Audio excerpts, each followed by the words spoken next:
distinguished guests, dear friends, ladies and gentlemen, good morning, dear colleagues. I'm very pleased to open this event dedicated to humanitarian corridors. First of all, thank you very much to all of you for your participation today.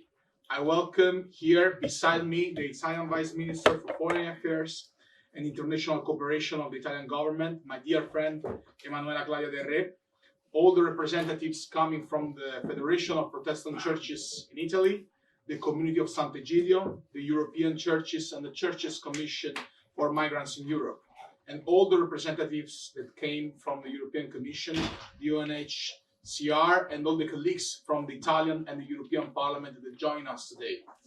Amongst all our important guests, let me express my very special thanks to the representatives from the Federation of Protestant Churches and the Community of S.Egidio and the Valdesian boards, President Negro, President Mr. Naso, Mr. De Folder, Mrs. Trotta. It is for us a pleasure and an honor to host you here today together with us.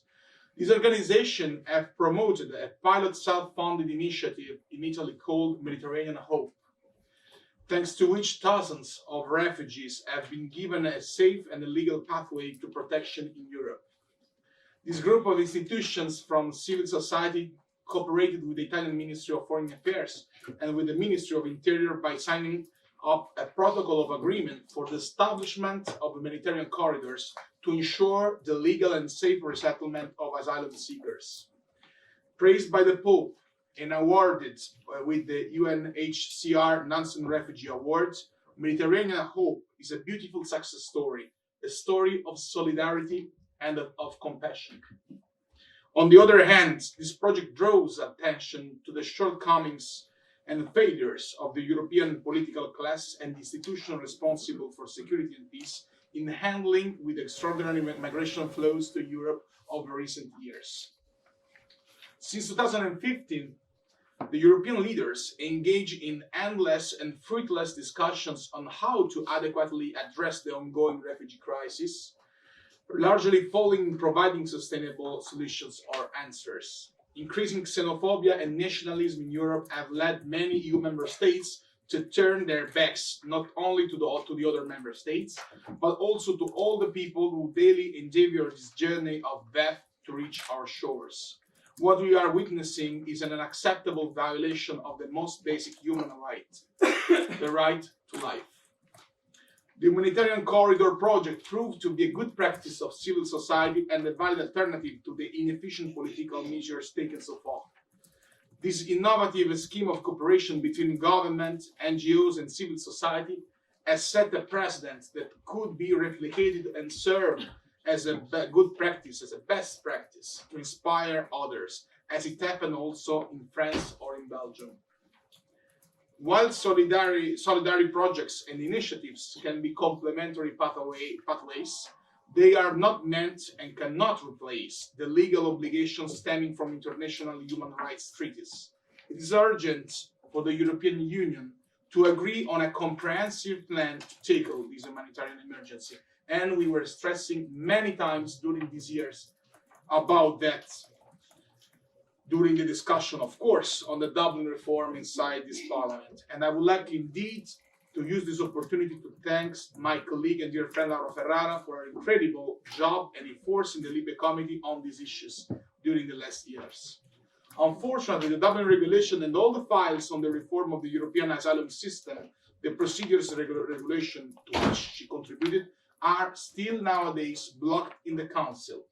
And as with Dublin, the Council has not yet adopted a common position, so the trilogues have never begun, in fact. And this is, in my opinion, a clear sign, a real demonstration of how much our procedures, how much the decision-making process in the EU level is stuck. For this reason, we need, in the meanwhile, to collaborate with non-governmental organizations and civil society movements that have demonstrated the willingness and the ability to step in to address this crisis, like the promoters of Mediterranean Hope, and engage in fostering joint projects throughout Europe. Drawing from the inspiring experience of Mediterranean Hope, I hope this event will offer us the opportunity to launch a dialogue inside also the European institutions about the possibility to establish European humanitarian corridors. We cannot avoid the need for cooperation among countries in the region, as we are facing this crisis together at the same time. For too long, we have been turning our back to the tragedy that is unfolding at our borders. While enhanced efforts to address the root causes of migration are required, a European system to handle the desperate influx of migrants by sea and land is urgently needed. Thousands of people go missing every year during the journey crossing the Mediterranean. This has been the result of an inertia policy of the international community and the European Union. A new approach is long overdue, and it needs to draw from the awareness that migratory issues are not simple emergencies, and migratory flows cannot be stopped. All member states must take responsibility for what is happening in the Mediterranean. This strategy needs answers, and these can only be European, sustainable and permanent and solidar ones. As Vice President in charge of human rights of this House, I want to make a commitment to make mine the struggle to guarantee safe and legal paths to Europe for people in need of humanitarian protection. This is a commitment we are taking as parliamentarian, I am taking as an MEP, and of course, Emanuela is taking also on behalf of our government, so committing the Italian position inside the Council for this perspective. We have been faced with a great moral challenge. It is paramount to find structural and shared solutions for the good of the European society and for the good also, I would like to add, of our credibility at the international level. The experience of Mediterranean hope is a step forward in the right direction that shakes the conscience of the public opinion and also the culpably struggled governments. And now, let me say that I will leave with huge pleasure the floor to the Italian Vice Minister for Foreign Affairs and International Cooperation, my dear friend Emanuela Claudia Del Re, to add this remark. But once more, welcome to the European Parliament, and I'm sure that this day of exchange, this day in which we will share remarks and reflections on the practice and the excellent result achieved by Mediterranean Hope, will be a very fruitful one for all of us. Thank you very much.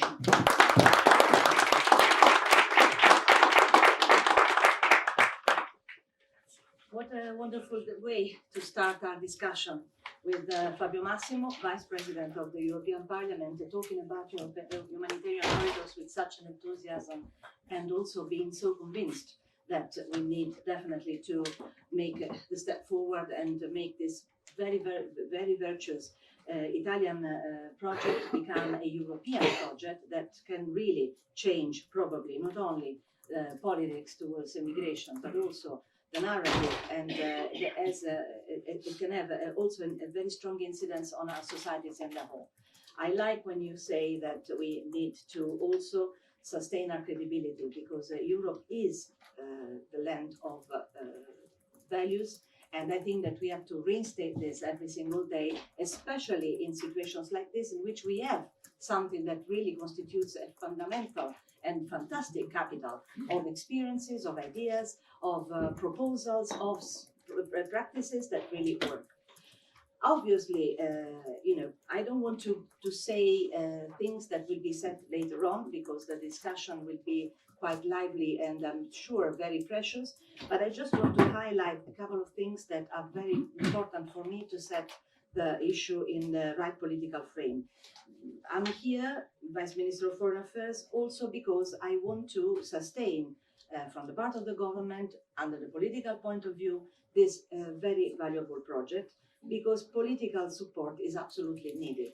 We cannot only rely on philanthropy, on the goodwill of people. We need to make things become really structural.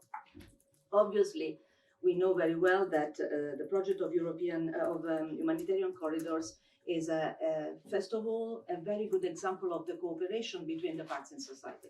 This must not be underestimated. This must be strongly promoted, because having around the same table NGOs, institutions, international organizations, this is not banal.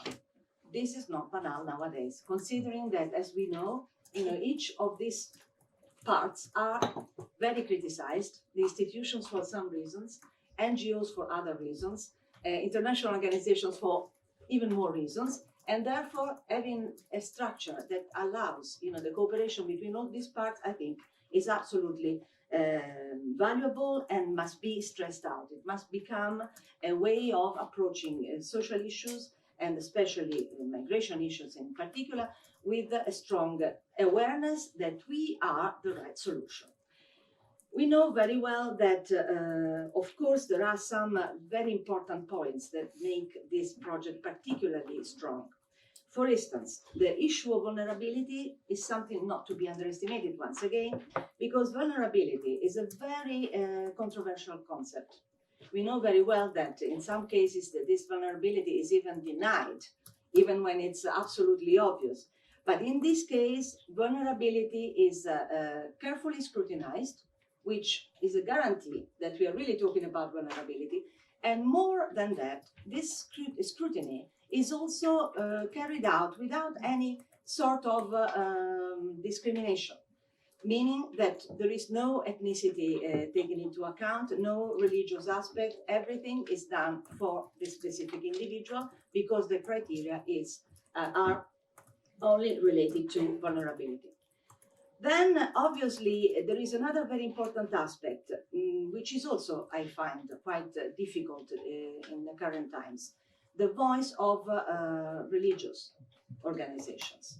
This is another very important issue because we know very well that it's easy to think that religious organizations might be very partisan or might be expressing themselves only for a specific part of society or for selected, target societies to which they want to demonstrate their ability to do charity. In this case, the voice of religious organizations is absolutely above the parts and also universal. We also have another very important element, the element of reassurance. Reassurance is something that we need today. Fabio Massimo was talking about the dangers that we are finding in society nowadays, the fact that the negative narrative is really creating issues that are really dangerous. I always say that the first steps of paramount issues in discrimination and racism or aggression or aggressive attitudes start with very small whispers. In this case, the fact that we reassure through a system that makes it clear that these people are identified, they are coming because they have a name, a surname, they have a family, or if they don't, they have an identification anyway, is very reassuring for the people who are welcoming them. And this is also another element not to be underestimated.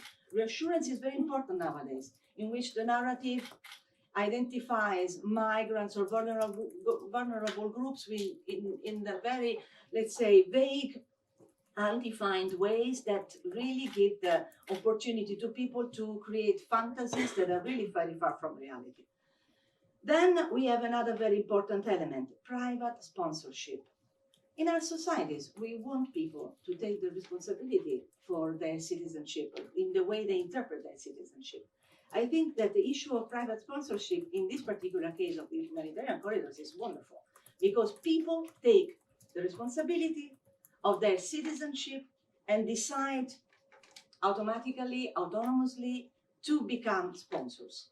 Not only the organizations who have already done it, and of course they must be praised for it, but also the individuals, the people who welcome the migrants, vulnerable groups who arrive through the humanitarian corridor. This concept of private sponsorship, it's, let's say, in the same framework of philanthropy, but at the same time, of course, it's not just philanthropy that is a reaction to a specific element. For instance, we know that in the world, people usually donate when there are natural disasters or other.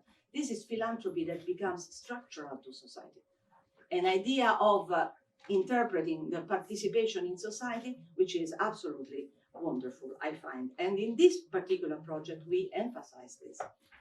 Of course, we know that this cannot be the only solution, obviously, to the issue of migration, because in the framework of the Italian, for instance, strategy, we have a framework which contemplates the European Union resettlement program as well as the humanitarian evacuations for Libya together with humanitarian corridors. But it is very important to think that this is a fundamental part. A journalist earlier on asked me, is this a drop in the sea? Yes, it is a drop in the sea.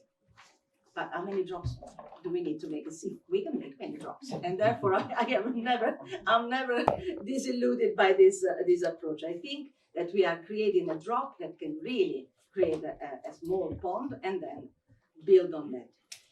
Another very important element that we have to emphasize in this framework is the fact that we have a very important concept for integration. You know very well that in Europe, for instance, we have different approaches to migration, also in terms of what we intend as citizenship or participation to society for those who come from other countries. In this particular project, the emphasis is put on the project of life. I always say this when I am interviewed about corridors, humanitarian corridors, because I think that this is the fundamental element. The project for life makes a difference. You don't come in a sort of, let's say, an unknown cloud in which you never know what will happen to you. You come to the country of welcoming with a specific project, with the opportunity to be able to sustain yourself, so self-sustaining opportunities, and of course regain your dignity, which you feel you had lost in the past. We know from the life stories of many migrants how much this was important, and it is important for refugees. I myself have spent years in the refugee camps of the Syrians in Iraq, for instance, or in Jordan, in Lebanon. I know what it means when you lose your dignity. The idea of having a proper project for life, I think, is absolutely revolutionary. It's revolutionary in this project of the humanitarian corridors. Of course, there are issues. There are some elements, for instance, under the political point of view.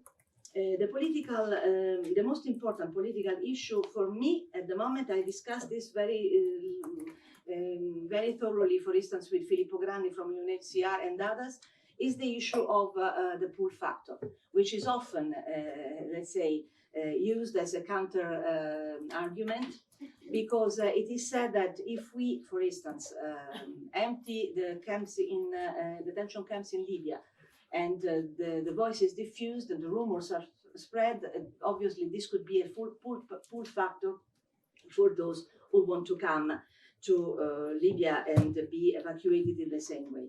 I think that this is something that we have to think about very carefully, because it is also used very strongly in the political narrative by those opposing any kind of approach to migration and to serious humanitarian emergencies like the one in Libya. But we definitely make sure that we have a specific structure, very well defined, fixed terms for the program, and also the time frame for the regulation must be absolutely clear. And I would add also the fact that we have to increase the number of countries of origin, because for the moment we have a memorandum of understanding with a number of countries of origin, but if we expand this number, of course, we can create more opportunities and also avoid that people, let's say, start a long journey towards Libya when they are in Niger or, I don't know, in Rwanda or something, so that they can find locally an opportunity which is actually more viable and more secure. There are many other issues that are obviously more technical. For instance, the issue of how to, in the moment in which we make the humanitarian corridors become European, define the role of the specific countries in the European Union. For instance, which country can become supporters, become willing countries that want to support this idea? Which countries are able to overcome their local normatives, which is also very important. There is also another issue regarding the procedures for asylum seekers. I have to say that the framework is not easy, and therefore we look forward to hearing what our friends today will say about this. I think that Together with this, of course, and I'm talking about my own specific responsibility in the government at the moment, which is, amongst others, development cooperation, we have to accompany certainly this model with sound development cooperation in the countries of origin of the migrants, and especially the countries in which we operate. I think that this is also a very, very important element to take into consideration. We need, of course, to stabilize the countries of origin of the migrants to reduce the pressure to move, and we can do it with development cooperation. And also we have, in terms of what we do within our own countries of destination, we have to make positive case of migration, especially trying to convince people that this is a positive opportunity for the integration in the societies, and also promoting the narrative that migrants are contributing to our societies. They are not taking or stealing from our society. I just want to go towards the conclusion, saying that we have to probably concentrate under the political point of view to some very important elements. For instance, the fact that humanitarian corridors broaden the access for application for international protection, because the humanitarian corridors actually question the, let's say, distinction between refugees and economic migrants. I know this is a strong affirmation, but I want to say this, because they actually oppose to this idea the concept of vulnerability that must be very carefully analyzed, and let's say lessening the importance of this distinction when it is used as an element for propaganda, especially. Also because this distinction between people needing international protection and economic migrants is becoming obviously weaker and weaker, due, for instance, to climate change that we always repeat, constantly, and we know very well that if a person is coming for a climate change disaster or whatever, obviously the distinction between the different categories becomes very complicated, also under the point of view of the normative. We have here the Director General who will probably take up from this and give us his opinion on that, the Director General Vignal.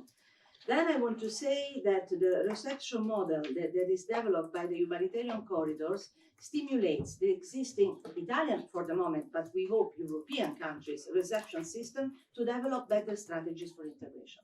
This is also very important, because when we have an idea of an alternative to the welcoming strategy, I think this is very, very sound and good for the local institutions and the government. And then, of course, the fact that it changes the narrative. In a political climate that focuses especially on, as also Fabio Massimo was saying, on the deterrence, for instance, of asylum seekers, humanitarian corridors are an example of counter-narrative, and obviously they can create an opportunity also because another very important element, they create schemes for integration of migrants all over the territory without any distinction, and therefore they can also reach those areas in which the concept of migrants as a challenge or as a risk or as an enemies is very strong. You know that very well, that according to studies, the places where the xenophobia develops the most are the places where there is less migration. So there is less knowledge of that. So the humanitarian corridors can also help in this sense. I will conclude, because I know that my time is expiring, saying that I was very happy to read, preparing these reflections for today, that Pope Francis, when he spoke about humanitarian corridors, he said a concept that I find particularly important. He said it's a pilot project that unites solidarity and security, and obviously it's an ecumenical initiative, but the issue of solidarity and security for me is particularly important, because nowadays there is not one single part of our policies which is not connected with security. And security is, let's say, the common denominator, and in particular, for instance, in the field of development cooperation, or everything that we do in terms of cooperation with other countries and so on, it's always related to the aspect of security, in connection with development. And the Agenda 2030, as we know, makes this a very important imperative. We have to solve this nexus of security and development, because this nexus is the thing that can actually create the real sustainable opportunity for the future. And therefore, knowing that somebody like Pope Francis understood this, which is obvious because he understands everything, but anyway, sorry, I didn't want to, but I say understood anyway, in the sense that understood the political importance of this particular issue in this particular moment in history, in which, in contemporary times, we are obviously very well aware of the burden of the security aspects, also because in some of the countries of which we are talking, countries of origin, security is a real impediment for any kind of development. I think that this is fantastic. Therefore, humanitarian corridors in Europe are needed, because now we know what we can achieve for all the reasons that I've very rapidly mentioned, but many other reasons that will be mentioned later on. And therefore, we will do as much as possible together with you, because this is the only formula that can work, united all together for the same cause. And we will definitely promote it in all levels and in all domains, in all fora, to make sure that when a project is good, when it has proved that can put in place proper practices, best practices that actually work, and when we know that we can promote the idea that individuals count and every person counts, I think it's worth it. Thank you.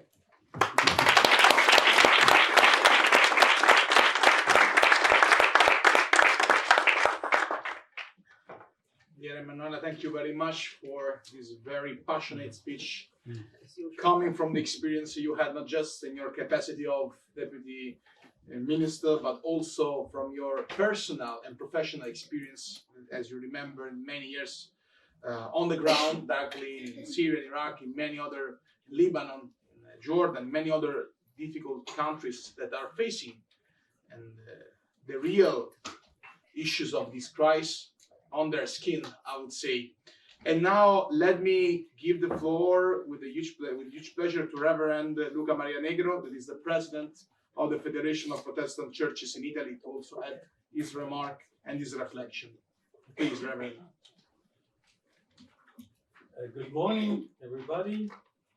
First of all, we would like to thank Vice President Fabio Massimo Castaldo for his readiness to host this meeting, and also Vice Minister Emanuela Claudia Del Re, who expressed deep attention to the project of European humanitarian corridors when this project was still a quite vague idea, so to say, and she really helped us to define it. I would like to greet and thank all members of the Parliament who are present here, as well as representatives of UNHCR and the EU Commission, who encouraged us to develop the proposal we are presenting today. And last but not least, I would like to greet and thank the representatives of different European churches, church-related and ecumenical bodies, whose presence shows that this project is actually a fruit of the ecumenical movement. And this is important. Why? Because for centuries, churches have played a very divisive role in Europe, have contributed to building walls in Europe. But since more than 100 years, the coming together of different Christian churches in the search for unity and for common witness in our societies has made us increasingly aware of the fact that welcoming one another and welcoming the stranger are at the very heart of our biblical faith. Hospitality, in the language of the New Testament, is philoxenia, love for the stranger. Well, this is a key concept since the time of Abraham and Sarah welcoming 3 wayfarers at the oaks of Mamre in the book of Genesis, chapter 18. And in the Bible, the philoxenia, the love for the stranger of Abraham, is opposed to the xenophobia of the inhabitants of Sodom in the following chapter, chapter 19. So the real sin of Sodom is xenophobia. And that is why the project of the humanitarian corridor came to light 4 years ago as an ecumenical project. And it came to light even in a country like Italy, where ecumenism is a quite new phenomenon and where our Protestant churches are small minorities. And of course, we have a large majority church, the Roman Catholic Church. But even in Italy, Christians from different churches were able to join their forces. The S.Egidio community, the Federation of Protestant Churches, and one of its member churches, the Waldensian Church, which is the union of Methodist and Waldensian churches, have joined their efforts to open up this new way of welcoming strangers through the humanitarian corridors. Together, we were able, well, first of all, to convince politicians, if I may say, and not only politicians, but also ministerial officials, which is even more difficult.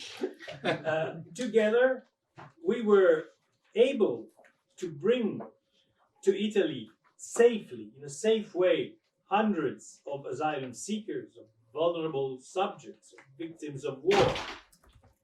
And together we are coming here today with this concept paper for European humanitarian corridors that we discussed in Rome already in October with representatives of some 20 churches and ecumenical bodies from 15 European countries. The result of this meeting is the declaration of 8th October, which you have in your folder. Let me just quote the last but one paragraph. We address this appeal to the institutions and governments of Europe, recalling the founding values around which our countries were united. Among others, every person's right to dignity, the right not to be subjected to torture, inhumane or degrading treatment, the right to freedom of thought, conscience, and religion. These are values and rights which are inextricably linked with the right to seek asylum and receive protection. Thank you.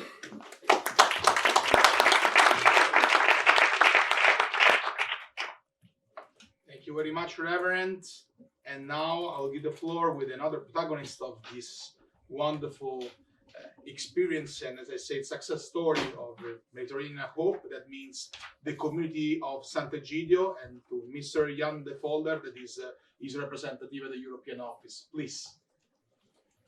Thank you, dear Mr. Vice President Castaldo, dear Vice Minister, Excellencies, ladies and gentlemen, dear friends. First of all, I want to thank the organizers of this morning session on this experience of the humanitarian corridors. Thank you for the invitation to reflect with you this morning on the past, present, and especially future of the humanitarian corridors, because the way forward is the topic of our session. From the outset, the very first experiences of the humanitarian corridors back in 2015, they were considered by the community of S.Egidio and the first partners, especially the Federation of Protestant Churches in Italy and the Waldensian Board, as a pilot project. So with the idea that if successful, they could be multiplied, expanded, and implemented elsewhere in and outside Europe, involving more governments, nations, and target groups, eventually adapting the model according to different circumstances. I don't think that in this context it's up to me to explain once again how the humanitarian corridors are an answer to those calls which we have been hearing over the last few years to create complementary, regular, legal and safe pathways for migrants and refugees, because this already has been said by those who spoke before me. But I want to quote the interesting presentation speech of the President of the EU Commission, Ursula von der Leyen, who on July the 16th of this year said in her first speech, I quote her, the European Union needs humane borders. We must save, and saving alone is not enough. We must reduce irregular migration. We must fight smugglers and traffickers. And we must preserve the right to asylum and improve the situation of refugees, for example, through humanitarian corridors in close cooperation with the UNHCR. We need empathy and decisive action. End of quote. I was really happy when I heard this live, and I think we should work on this. Today, we as S.Egidio present ourselves as partners of the European Commission to find new and creative ways to make this empathy genuine and real, and not just words in the air, and to help to implement this decisive action.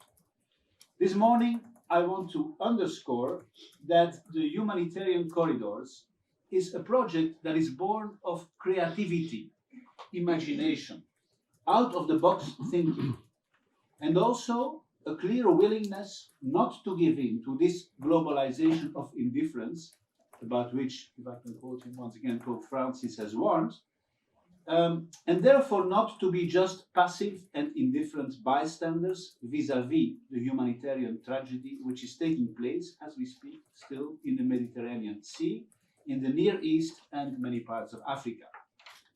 So I think the Humanitarian Corridors project combines this creativity with respect for the legal framework. But it has proven in the past years its flexibility, capacity of adaptation and effectiveness. Allow me to highlight just some characteristics. First, collaboration with different national EU governments. As you know, the humanitarian corridors started in Italy in 2015, were later renewed several times, and I welcome, I must say, I'm non-Italian, I can say this Italian leadership on this issue, which is very important. Agreements on humanitarian corridors have later been signed also with the governments of France at the Élysée and the governments of Belgium, regardless of their political orientation. I think, since you mentioned, Minister, that this combines solidarity and security, I think this can convince left and right, or center left and center right, hopefully. Moreover, humanitarian corridors have been organized in collaboration with non-EU states, small sovereign states in Europe, such as Andorra and San Marino. And there are ongoing talks to organize humanitarian corridors also with regional entities, such as some German Länder. So why not together with the European Commission, with the Council and the Parliament? Second point, the humanitarian corridor started with an unprecedented partnership in Italy between Federation of Protestant Churches, well-mentioned board, and S.Egidio. But and I think this, I welcome also this ecumenical fruit, because sometimes the ecumenical movement is about a lot of words and texts produced, but this is common action. And I think this is important. But they have been followed and expanded with other collaborations, for instance, with the Conference of Catholic Bishops and Caritas. And in Belgium, I'm proud to say so, all what we call recognized religions endorsed the humanitarian corridors. This means, besides the Bishops' Conference, Caritas, and the Protestant churches, also the smaller Orthodox and Anglican churches, as well as the Jewish and Islamic communities of Belgium endorsed it. So, from ecumenical, it became even interfaith, interreligious. Moreover, other non-religious but secular civil society organizations and many civilians have been willing to support the project. This shows that there are a lot of energies to mobilize in European societies which are willing to engage in order to find more humane solutions for what is called the refugee crisis and the migrant phenomenon, which will be a structural phenomenon of our times. So there are forces and energies out there, spaces of solidarity, that can also help those with political power to be less afraid to set up policies of legal pathways for refugees, and even systems that can allow more regular migration. Because it's easy in our times to make people afraid of uncontrolled migration. That's very easy and somehow also understandable. But we are convinced that walls around Europe are not the solution. The solution rather is to build bridges that allow for regular and controlled migration. And in this sense, I can add, Ms. Vice Minister, these humanitarian corridors, yes, they are counter-narratives, but they're also counter-praxis. I think this is important. Third point, the humanitarian corridors started with vulnerable Syrian and Iraqi refugees who were living in refugee camps in Lebanon. Over these few years, they have also benefited Syrian refugees in Turkey, later Eritrean refugees living in Ethiopian refugee camps. Not only Eritreans, but also Somalis and some families with other nationalities. The criterion for eligibility always was vulnerability, and this was already underlined, and never the religious belief. I want to repeat it because there is still some misunderstanding about it. Never the religious belief, although sometimes being part of a cultural, ethnic, or religious minority is also a factor of vulnerability, which has to be taken into account. In some cases, as in Lebanon, we have relied on local religious and civil society organizations in order to identify the candidates, and always after a series of personal and thorough professional interviews and even home visits.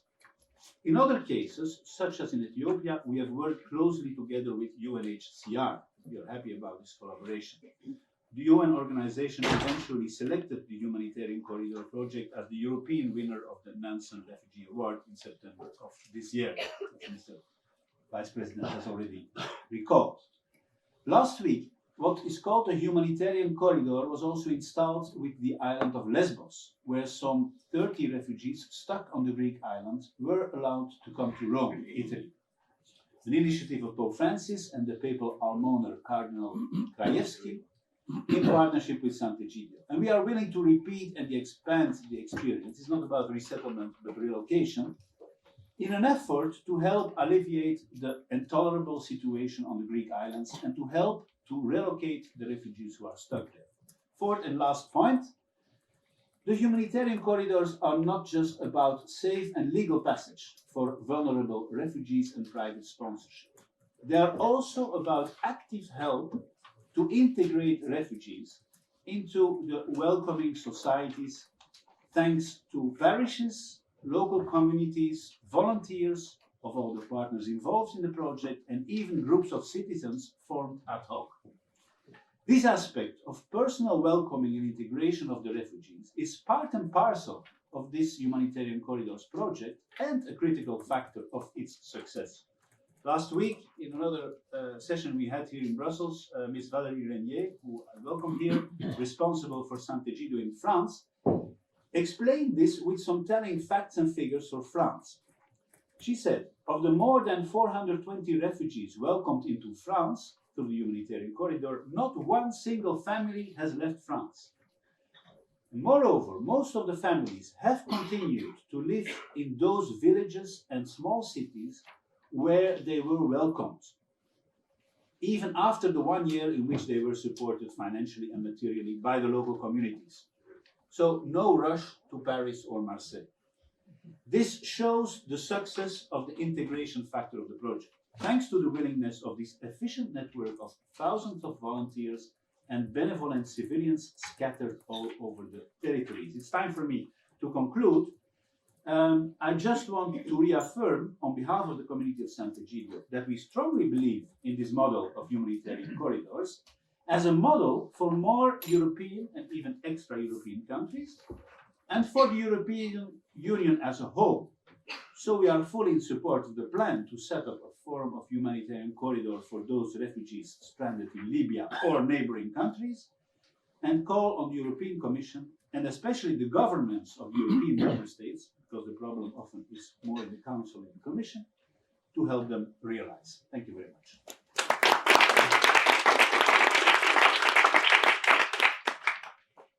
Thank you very much, Ian de Volta, of the Community of S.Egidio, the European Office.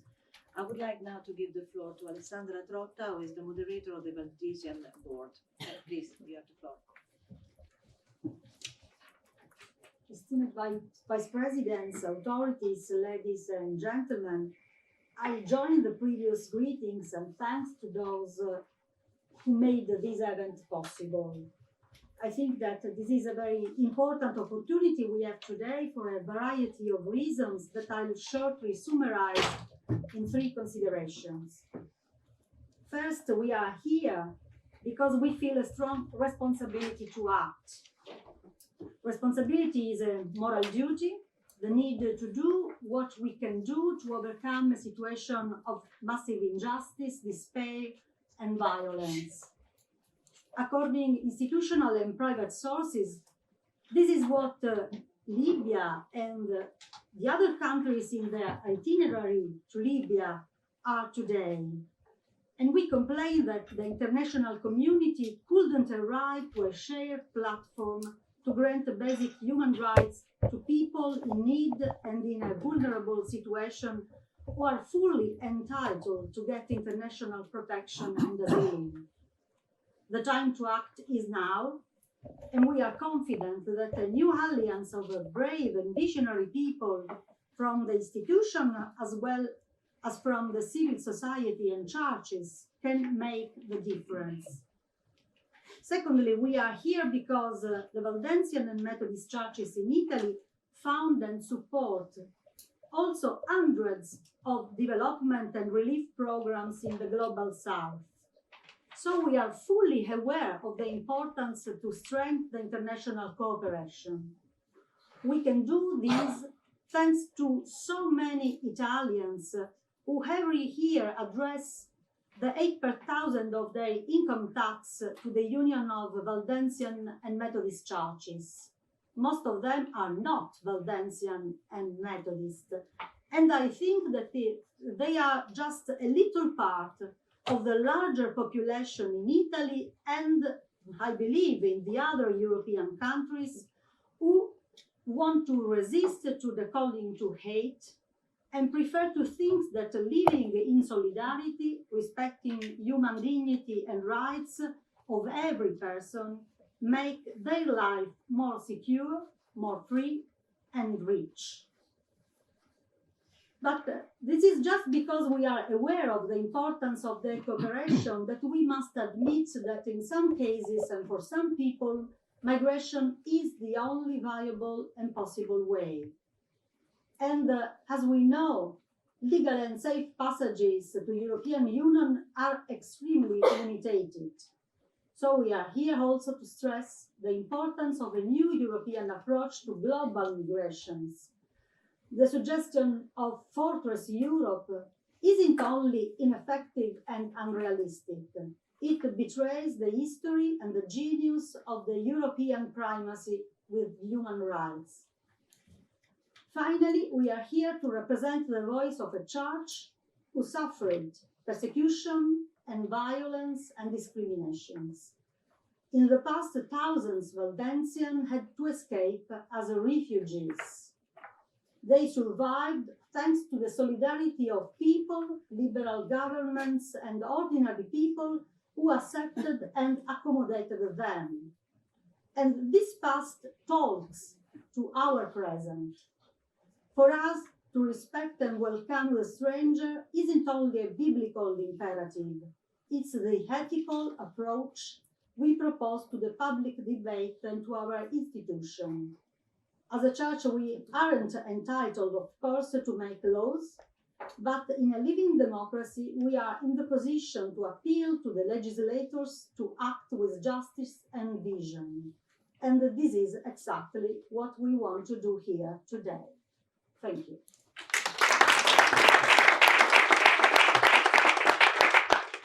Thank you, Alessandra Trotta, also for reminding us that history teaches us a lot. We know yesterday Piero Terracina died, the last testimony, one of the last testimonies of Auschwitz, and therefore we have to make sure that we always remember all the experiences of our populations. The Valdesian Church, I had the honor to be able to visit the places where this kind of discrimination took place, and I think it's an experience that everybody should add to its own building of individual personality. Anyway, we continue with international organizations, and it is my pleasure now to give the floor to the UNHCR, in particular Nagete Belkacem, and please, you have the floor. Je ne sais pas si vous parlez en français ou in English? Ah, okay. Thank you, and actually with you. Good morning, and thank you very much. I'm here with my colleague Nathalie Springel, who is based here in Brussels, in charge of resettlement and complementary pathways for the whole Europe. And actually, I'm based in Rome, in the office of UNHCR, and focusing notably on complementary pathways and the humanitarian corridors. Thank you. So we start with you. Okay, thank you very much. So I will start with a few remarks, setting the scene, and then Najat will follow up on with Libya situation. I want first to thank all of you and the Federation of Protestant Churches for organizing this important event and bringing together today all actors to better coordinate our action and advocacy efforts for welcoming refugees in the EU. Talking about the needs globally and the global picture, we have today global growing needs but limited opportunities. We have, as you know, certainly 1.4 million people in need of resettlement for next year, and we are in a situation of having limited opportunities. Only 81,000 individuals were submitted in 2018 compared to 160,000 2 years before, which is so half of what we did a few years ago. We have only 60,000 refugees expected to depart on resettlement in 2019, and only 29 countries receiving resettlement submissions, which is also a decrease compared to previous year where we had 35 countries. Also, to add on that, we have a reduction in terms of support, and as you certainly know about the US, resettlement admission negatively impacts resettlement programs, and this particularly affects refugees in Africa. In line with the New York Declaration and the Global Compact on Refugees, UNHCR and partners, we adopted the 3-year strategy. 3-year strategy has different objectives. One of the objectives is to resettle 1 million people in the next 10 years. And the second objective, which is also important today, is also to facilitate admission of 2 million refugees in the next 10 years. The first goal being growing resettlement, having more resettlement countries, having more resettlement places, but second goal being also to ease access to complementary pathways and open more opportunities for refugees.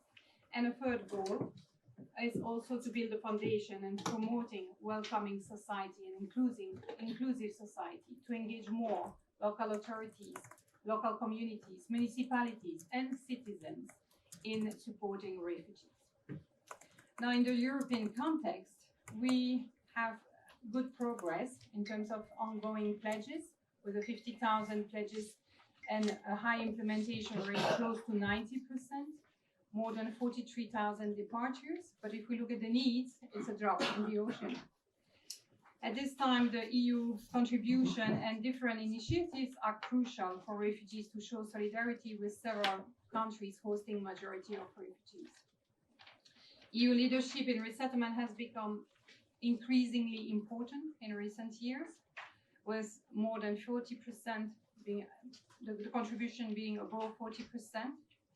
Our focus and UNHCR focus in terms of the EU, the global priority situation are the Central Mediterranean, but also the Syrians and the situation in Turkey, Jordan, Lebanon, and Egypt, and as well countries where UNHCR has launched the comprehensive refugee response plan, mainly in Africa.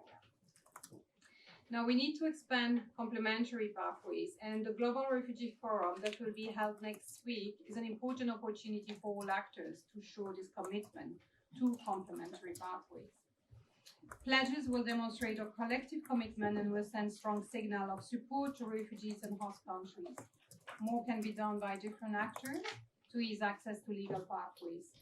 Opportunity do exist, and the EU and member states, national authorities and policymakers can capitalize and tap into the many grassroots initiatives.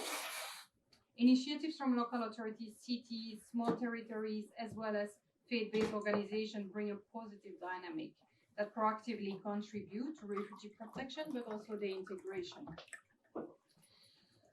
Complementary pathways must, however, remain protection sensitive, be additional to resettlement, and include, make sure we have protection safeguards. Now, final comments on the humanitarian corridors. We welcome and we're grateful of additional mechanisms such as humanitarian corridors, and the experience in France and Italy are very positive. We welcome the faith-based organization initiatives from S.Egidio, from the Federation of Protestant Church, Order de Malte, and also the emerging private sponsorship programs in the EU. We believe that such projects are really crucial for refugees. This opens safe and legal channels. It also assists in the reception and the integration of refugees. And we welcome and thank all the efforts of the various groups today in support of the humanitarian corridors. Now, Najet will follow with some comments on Libya, more specific on Libya and the situation there on the ground. Thank you very much. Thank you, Natalia.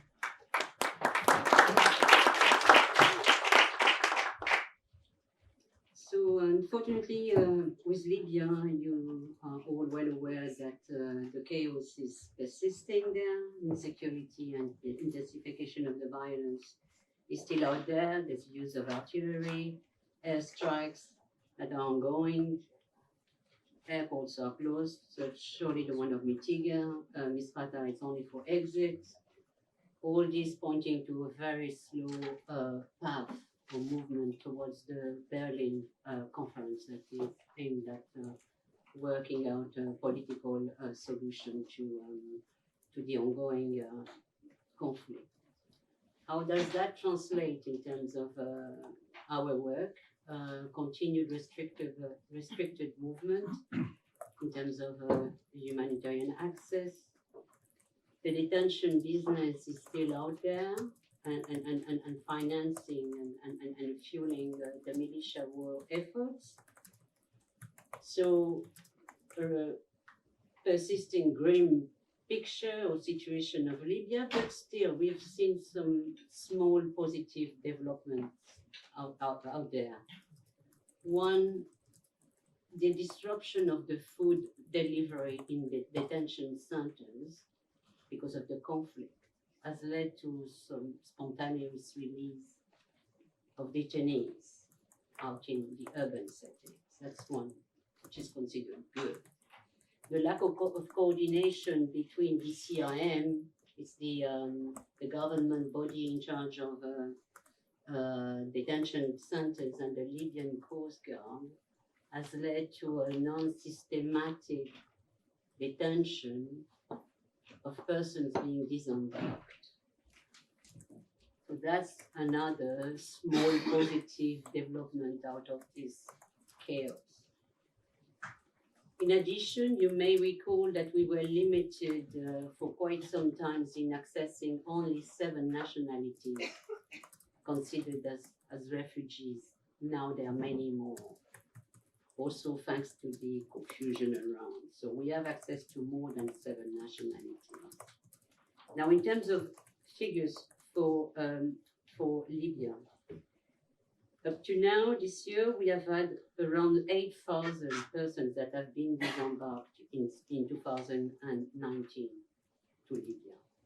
The main nationalities are Sudan, Mali, Bangladesh, and Ivory Coast. We remain with about 4,500 persons in detention, including 2,500 persons deemed of concern to UNHCR refugees. There are otherwise outside the detention centers in Tripoli about 46,000 refugees with UNHCR. You also may be aware of this GF, this alternative to this detention, this center that we run in Tripoli, and in there we have a bit more than 1,000 that are hosted. Now, there were mentioned by you, Minister, earlier of the pull factor and the concern and the discussion that you have had, and actually also that the colleagues who are behind this initiative struggled with. And indeed, we have experienced it in the sense that thanks to all of you, we've worked on solutions, on the provision of solutions out of very difficult conditions in Libya, including out of detention. Lately, we have observed that people were even paying, to get access to detentions, to be detained so as to eventually be evacuated and then resettled. That's sort of one drawback that we have observed out of our work. Another one is the GDF that was aimed at taking out of the detention center the most vulnerable, bringing them to a safe place from where we could process, undertake the interviews, and then either take those people directly out on resettlement or evacuated to Niger, Rwanda, or through the humanitarian corridor to Italy. There were a few directions that we could fortunately find for solutions for those people. So the GDF too, we have observed that people were paying their way to have access to the GDF to eventually be taken out of the country. So that led us to revise our strategy within Libya and to sort of balance solutions from the urban settings to encouraging actually refugees to go out, to stay out of the detention centers from where solutions could be found. And we continue with the detention centers and the GDF in facilitating solutions, but this is reducing. So that's our strategy for within Libya. And in addition, there's also an expansion of the material assistance that is provided, including cash-based, to sort of stabilize the population. With this, and since we have come up with this Central Mediterranean strategy and that Mr. Vincent Postel is in charge of implementing on behalf of the High Commissioner, we have devised a comprehensive strategy that also looks at countries upstream before refugees and asylum seekers reach Libya. Because we have always deemed, similarly to Libya being an unsafe place for disembarkation, Libya is simply an unsafe place to reach, to eventually find solutions. So the more one can do in countries upstream, the better. That has always been our strategy.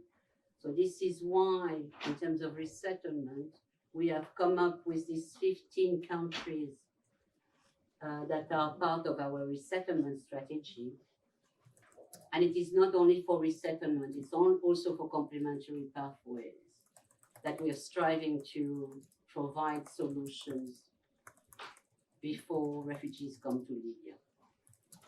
So this is a strategy. For your information, we're meeting 2 days and we're leaving this afternoon to Tunis, where internally we will have a strategic discussion with all colleagues concerned, Libya, Niger, Ethiopia, Sudan, Eritrea, to review our comprehensive solution strategy for the Central Mediterranean situation. That will also include in the complementary pathways, the resettlement, the complementary pathways that we're discussing today and that the colleagues are spearheading with your support, and thank you so much for that. So that's in a nutshell where we are. We have been closely associated with FCEI in providing comments to the concept note. We're very much here to accompany the initiative that is of high value. As highlighted by my colleague, the GRF next week may well also prove a forum where many more opportunities may be made by associations, local associations, municipalities, for also opening up solutions for refugees. So it would be interesting that that such a dialogue is pursued to see whether there may not be more alliances to make also out of the results of the GRF. But we are here with you, and thank you so much.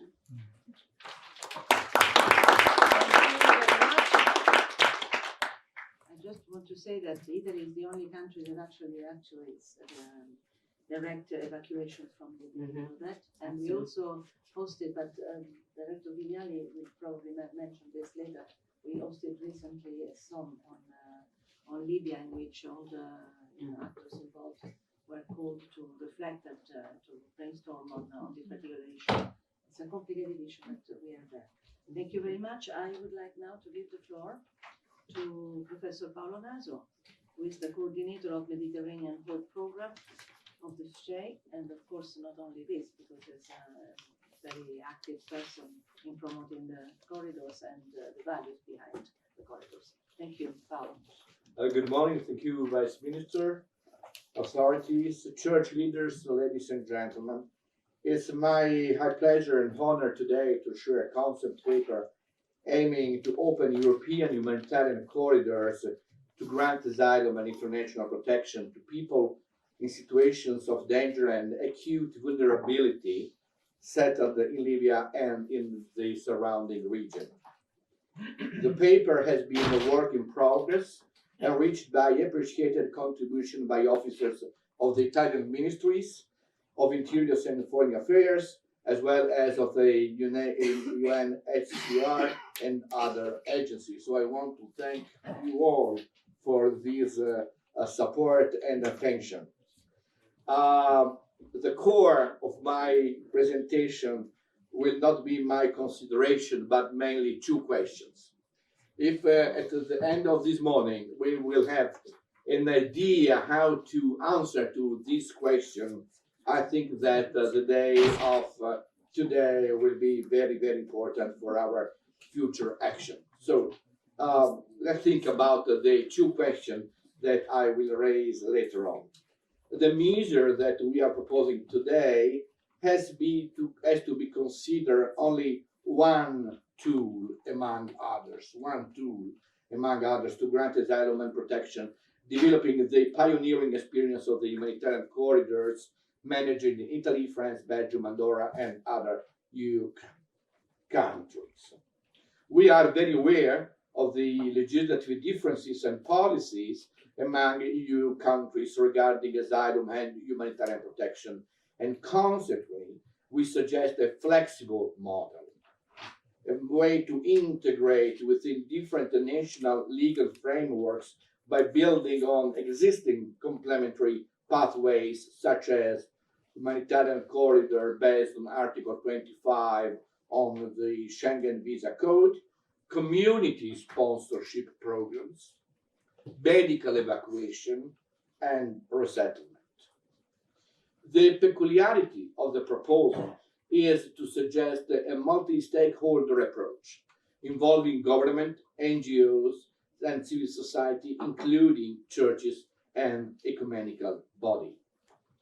In the face of a morally unacceptable loss of lives continuing in these very days, the humanitarian corridors are a mechanism providing a safe, legal, orderly, durable, and viable migration pathway.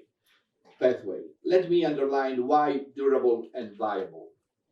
Durable because beneficiaries are matched with appropriate host communities, prepared for departure, placed in diverse parts of the host country on arrival, socially, legally, and psychologically supported.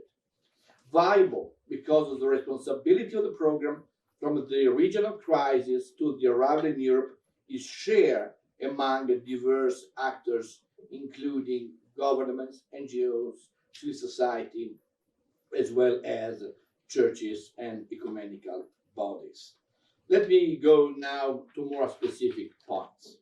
One, the European dimension. We are very aware of the tension and even conflicts among European member states on migration policy and asylum. At the same time, we are encouraged by the attitude of some EU states to develop specific programs to address the evident humanitarian crisis in Libya and in the surrounding region. We take in full account the intention repeatedly expressed by Italian Prime Minister and other leaders, such as the President of the Italian Parliament, to enlarge and Europeize, if you allow me, Europeize the experience of the humanitarian corridor. Furthermore, we are confident that the new EU leadership has the vision to adopt a comprehensive approach to asylum, respectful of the continental record on human rights and humanitarian tradition. The active role on this issue of our convener, Honorable Fabio Massimo Castaldo, confirms our hopes. In light of the positive experience of the humanitarian corridor within Italy and the crucial role already played by the Italian government in its development, Italy is well placed to take the lead in expanding the humanitarian corridors program across Europe. The presence among us of my Vice Minister Del and the continuing conversation we had with the Dr. Vignali, Director Vignali, are an evident proof of this interest and determination. The first question, I arrived to the first question. The first question is Italy, the Italian government, ready and willing to lead such an initiative? This is a crucial question for our meeting today. If we have a positive answer, we have a next step to go. If we don't, I fear that our process will end here. Because Italy has the moral authority, the expertise, and also the geographic position to claim for a leading role in this process. However, it's very evident that this project in European scale needs also the support of other European countries. The involvement and the presence here of many church representatives and leaders suggests that churches can play an active role in educating people to appreciate and support a practical, clear, and effective EU initiative on refugees. Second point, how many? According to the available information regarding the regional situation and the potential capacity of host countries, we consider 50,000 to be the appropriate number for a 2-year program. Matching. An added value of the Europe-wide dimension of the initiative would be the possibility to match interest and links of potential participants with specific countries, for example, taking into consideration linguistic, family, and professional connections. Eligibility. We would rely on UNHCR to identify participants according to strict criteria, likely to be in line with international protection criteria. In addition, participants would require to be registered with UNHCR in target countries by a specific cut-off date, again, to limit any potential pull factor. But about pull factor, I have something else to add. We are aware that pull factors are an existing problem, but to prevent people from emigrating, this is not the strategic way to react against pull factors.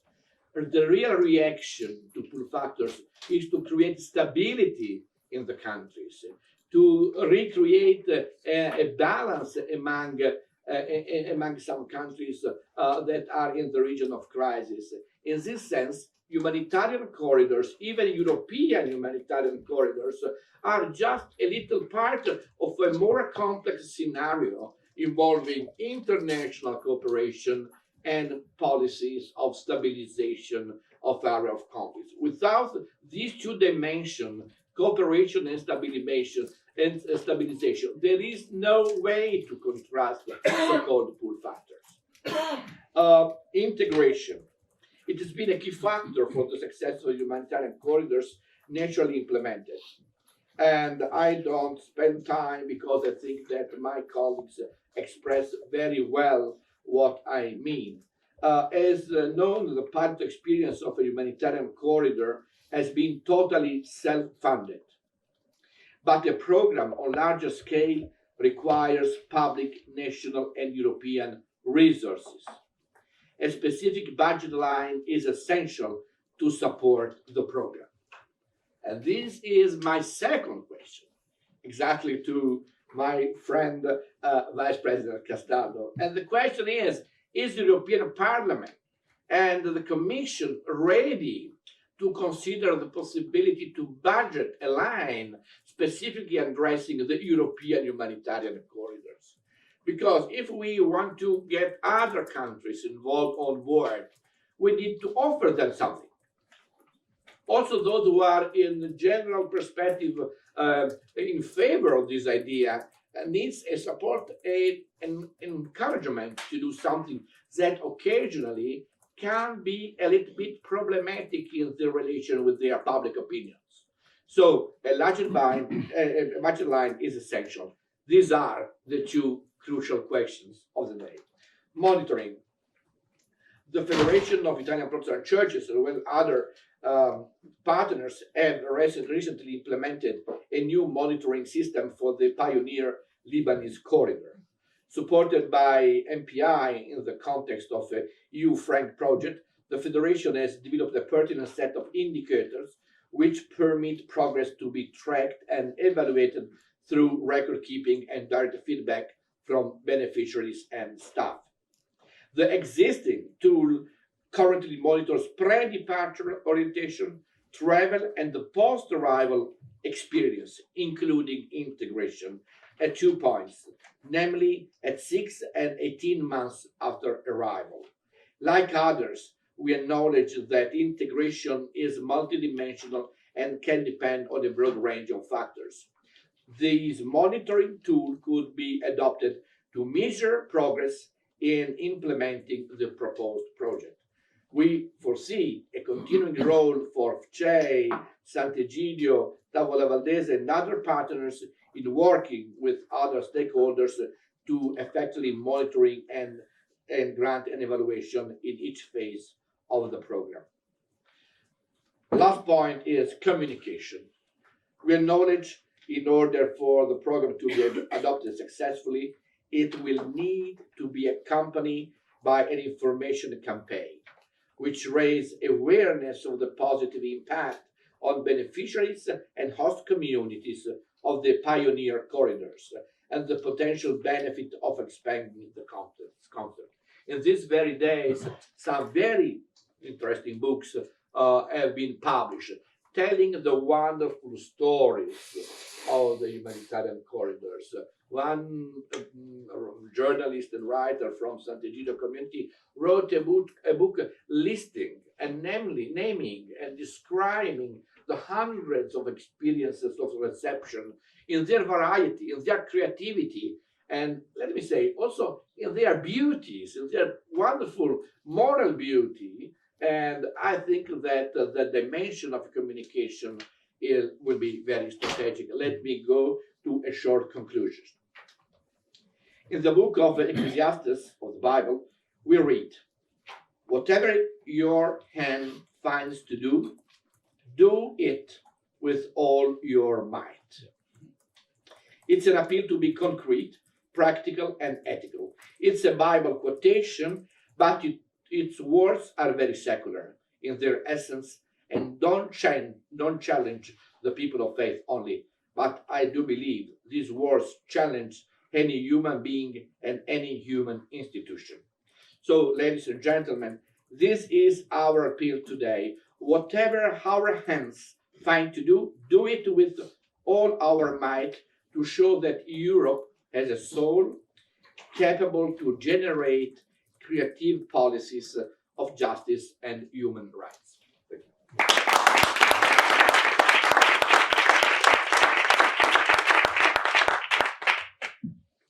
I would like to thank you once more, Professor Naso, my dear friend, because during the last weeks we discussed many times how to prepare this important meeting of today, and I also know how much he was involved in every single technical detail, how to create this model, how to implement Mediterranean Hope, but also in trying to push the different institutions at all the levels, the national one, at the European one, make the right choice. As you say, if you do something, you should use all your might when you do. And because you asked me a very direct question, I will try to answer that. Of course, the Parliament is ready to play this role, and we already showed our commitment in the past when we voted the different proposal of reform, when also we stressed on the fact that the new multi-annual financial framework of the European Union, the multi-annual budget of the EU, should be adequate in ambition with the goals and the needs that the European citizens expressed even during this last European campaign. Unfortunately, this is now a subject, a controversial one, because many other states did say and express the will to do not increase the contribution, and at the same time they are also stopping any other alternative channel to finance this budget as the own resources. That was a subject in which this Parliament has been many times very brave, from the proposal of CCCTB, or also the new own resources coming from the web tax, coming from the carbon tax, coming from the Tobin tax. We have set a long list of possible financement or possible income that can serve this purpose, but unfortunately the governments, the council is the body that is blocking all these ambitions. Now we saw the proposal of the Finnish presidency that has been not satisfactory in multiple aspects. We are calling for a new negotiation box during the Croatian presidency in the next semester, because we believe that this proposal of the Finnish one should be rejected. It's not adequate to the challenges we are facing. President von der Leyen, the Commission, said that they are ready, the position of the Commission could be ready to triplicate the number of funds that are allocated for migration flows and for the asylum seekers. That's an important news, at least to know that there is this sensibility, but we know that unfortunately for the multi-annual financial framework, the last word is still, according to the treaties, in the hands of the states, that have to find a unanimous consensus on of course, on all the budgetary lines and on the single part of this the MFF. And unfortunately, that means that even one single state has the power of veto. That's why it's crucially important that not just the Parliament, but also the civil society will help us to put the pressure on the Commission not on the Commission, but on the governments in the Council to deliver and not just to accept a non-ambition and non-adequate and non-balanced budget in this regard, because that would mean that for the next 7 years we will not have the tools we need to implement the reforms and to implement the policies we are calling exactly with Mediterranean Hope and with the experiences that you had on the ground. And of course, to listen now to the perspective from the EU Commission, the work that has been done so far, but also the ideas for this new term and the new sensibility coming from Commission von der Leyen, I would be delighted to give the floor to Madam Laura Corrado, Head of Unit from DG Home, Legal Migration and Integration. Please, the floor is yours.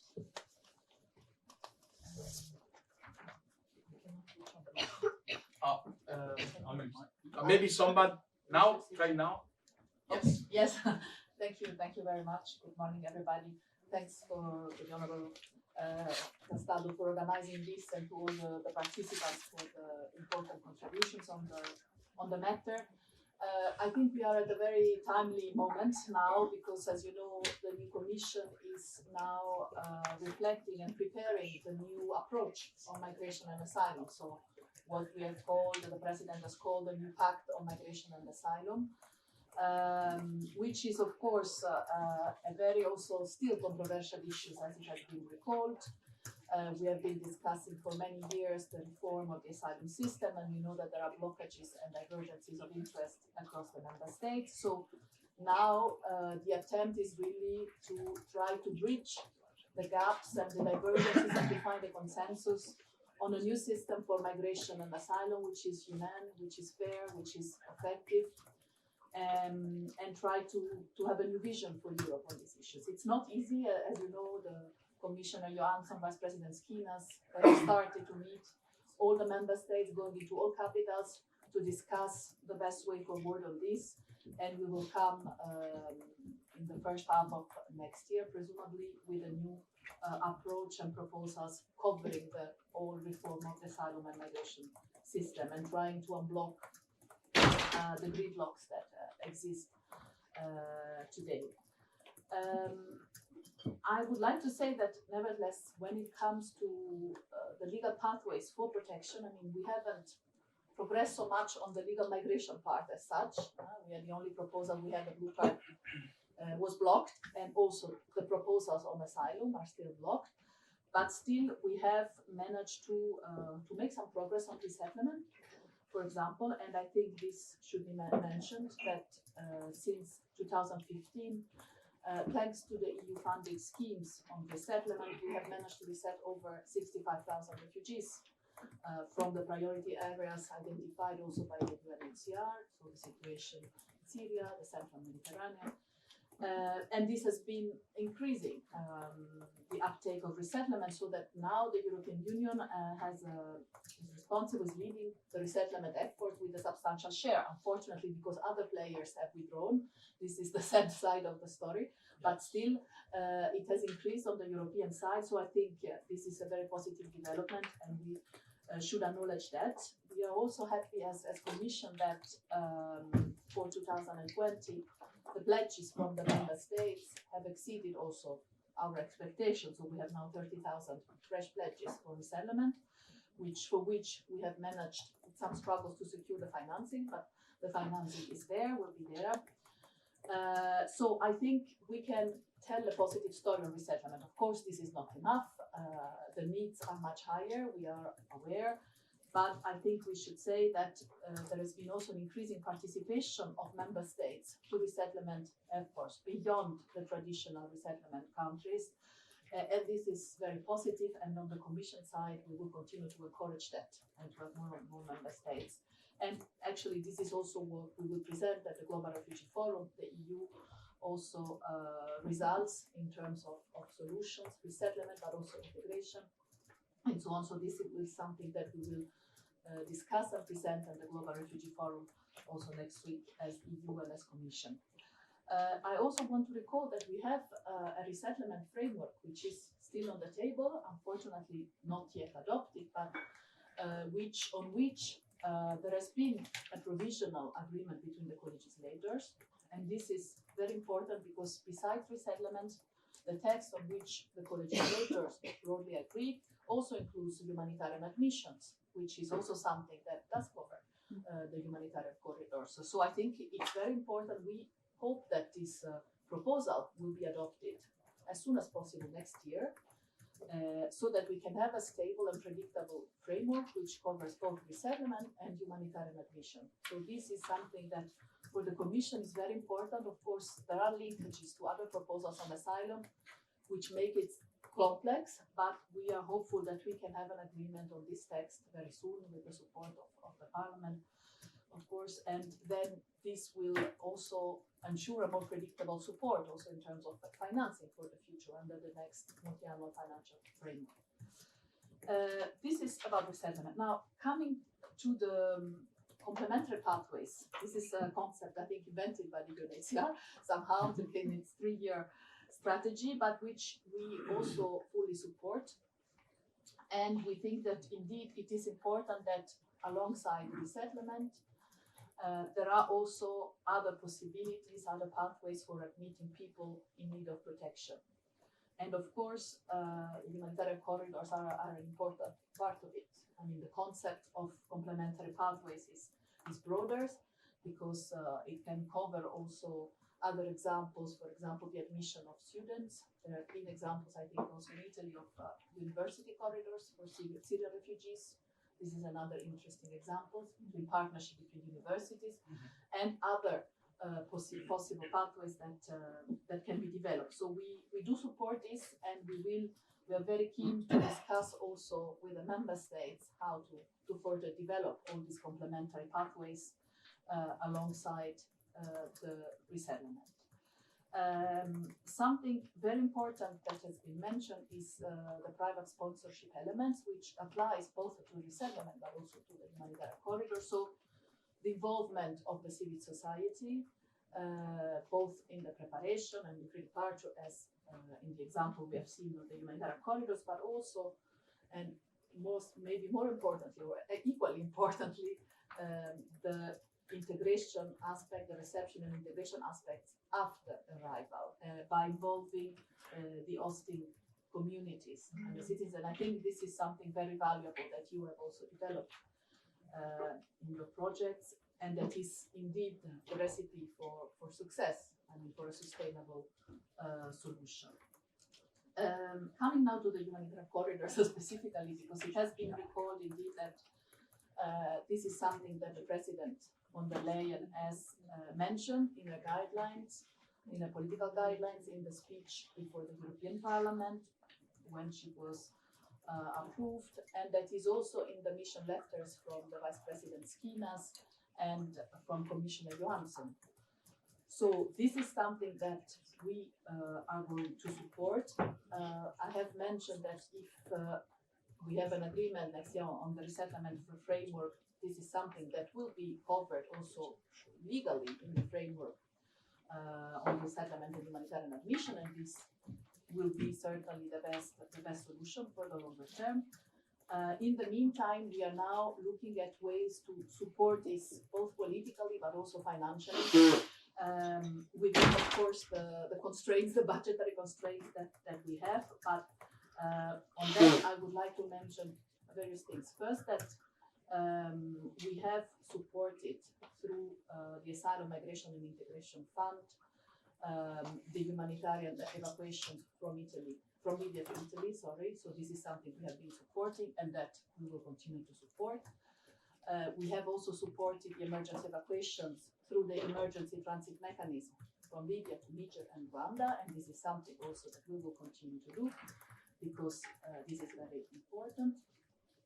And we, through the open call under the Asylum, Migration and Integration Fund, we have supported various projects on resettlement and private sponsorship already, and there is an open call of which I'm sure you are all aware about private sponsorship programs to support resettlement and humanitarian admission. So this is something that, of course, it's for transnational projects, is specific smaller projects, it's not a scale that we are envisaging, but it's very important to develop this, and we will reflect also for the next year to also try to support the complementary pathways and humanitarian corridors specifically. Of course, as I said, 2020 is also a year of transition, budgetary speaking. The Honorable Castaldo mentioned the negotiation on the multi-annual financial framework, which are indeed very difficult. And for the moment, what is being discussed in Council is much below what the Commission proposed in general. Indeed, it is true that in the era of migration, asylum, and security, we have proposed to triple the budget for the next MFF compared to the current available funding. We will see if this stays. We count on the European Parliament to support the Commission proposal and provide sufficient financing for migration, asylum, integration in particular. But as I said, the negotiations are ongoing and are not going to be easy in general on the next framework. So from our side, in any case, we will do the maximum to ensure that there is both political and financial support for resettlement, humanitarian admissions, and humanitarian corridors as well. So I think we need to pursue the discussions with all of you. I have met, I think, most of you, and if I haven't, please, you are welcome to meet me. In terms of associations, of course, also the member states that have been involved, Italy, of course, but also Belgium, France. I mean, we are happy to also to look at the practices, the good practices that have been developed, like yours, and to really learn from that and build from that and see how we can support this further on the European level. Thank you very much.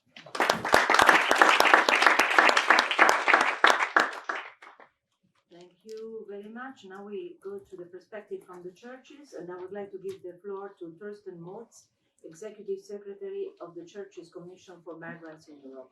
Please, you have the floor. Yeah, thank you very much, Minister.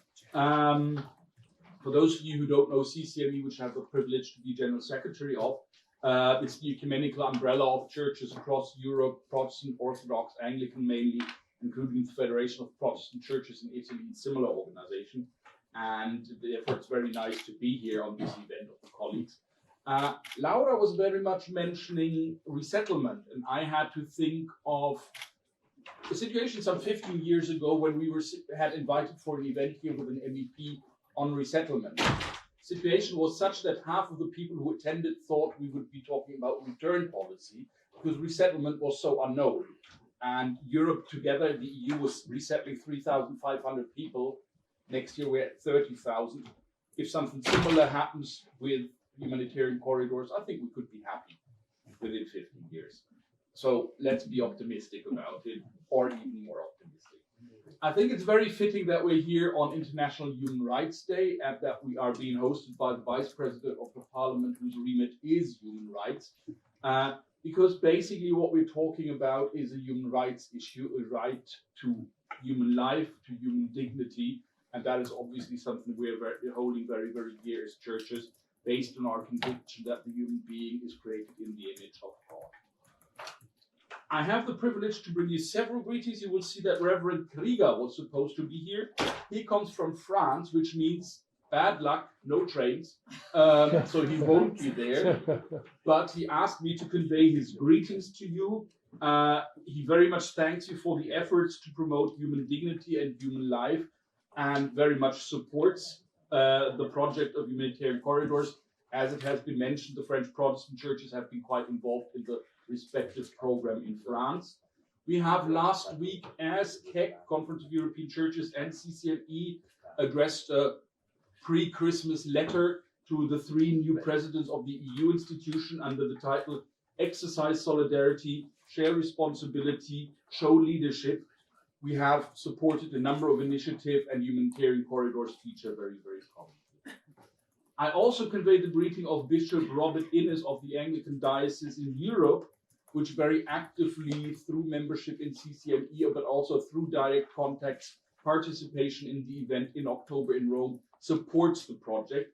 And of course, the Anglican Church is one of those churches which is very involved in the private sponsorship in the UK, as it is at the moment, and has shown great interest in seeing how the humanitarian corridor dimension should be something for the British debate along with other churches.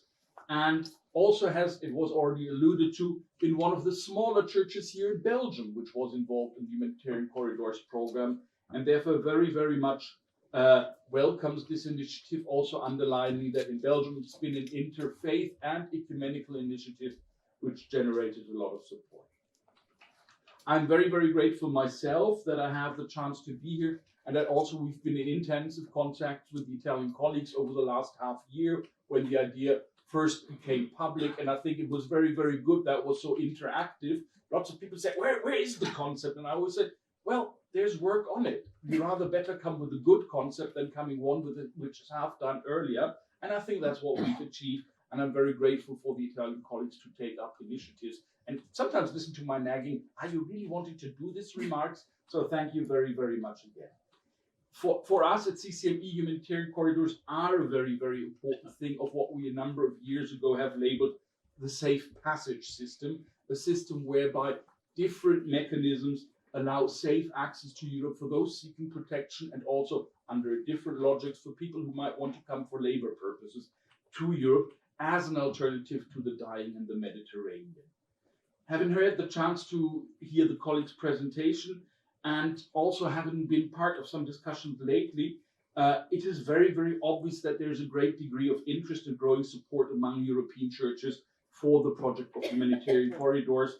As the reaction to the appeal has shown, 20 churches having signed it from 15 countries, but also when the colleagues from the humanitarian corridors two weeks ago in Berlin presented at the meeting of our members, I think a lot of them were very, very interested in trying to translate it.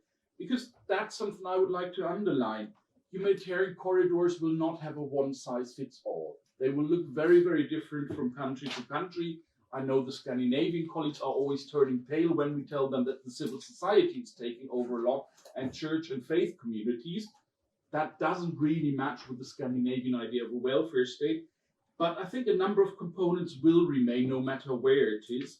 The security of status upon arrival, the safety of transfer, and the public civil society partnerships with a specific role for faith communities. And I think with that framework, I can imagine any EU country and even countries beyond the EU finding their place in it. So I think we will have many different shapes and forms under the umbrella of humanitarian corridors. But I think in the long run, it could be developing into something where European states also do more together. Because we know if we want to resolve a situation in a third country or on the way, do one country alone, even if it's a very big country, can do relatively little compared to the EU as a whole. I would very, very much hope that what we're talking about here is additional to what we're already doing. I think that will be in many, many countries central to say, okay, we're not doing things instead of state institutions, but in top. And I think there's a very positive dynamic in a lot of countries. It would be great, and I would be delighted if Italy could proactively take the initiative of it. We still hope and hear from colleagues that maybe 1 or 2 other countries could be associated with the initiative. It will be important that a certain cloud is built. And as you've been hearing, there is an appetite in the Commission for it. But of course, the Commission can do very little if member states and Parliament don't support it.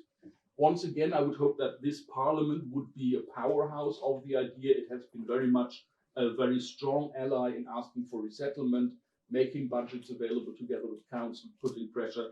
So that would be something to look forward. I also would hope that in an asylum and protection discussion, which is very controversial in Europe, some of the countries who are very reluctant to engage with protection might find something like the corridors or resettlement, something to engage with more easily. So while I don't think there can be a flexible solidarity in the sense that some countries don't do anything, maybe countries can engage with different kinds of protection on their territory.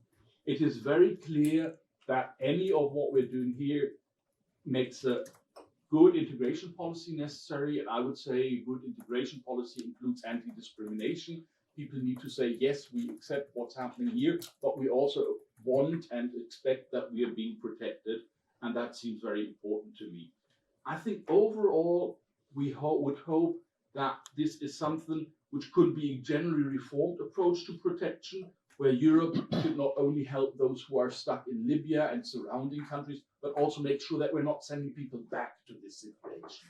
I think that's very, very essential. All in all, for us, it's very central that the initiative will help to reduce suffering and death. And we hope that it will not replace asylum as we know it, but rather give another positive spin to a debate on protection, saying, actually, this is something which is truly according to European values, we would say Christian values. I therefore, once again, on behalf of different European churches and CCME and PEC, very much wish this project luck and assure it of our continued support. Thank you.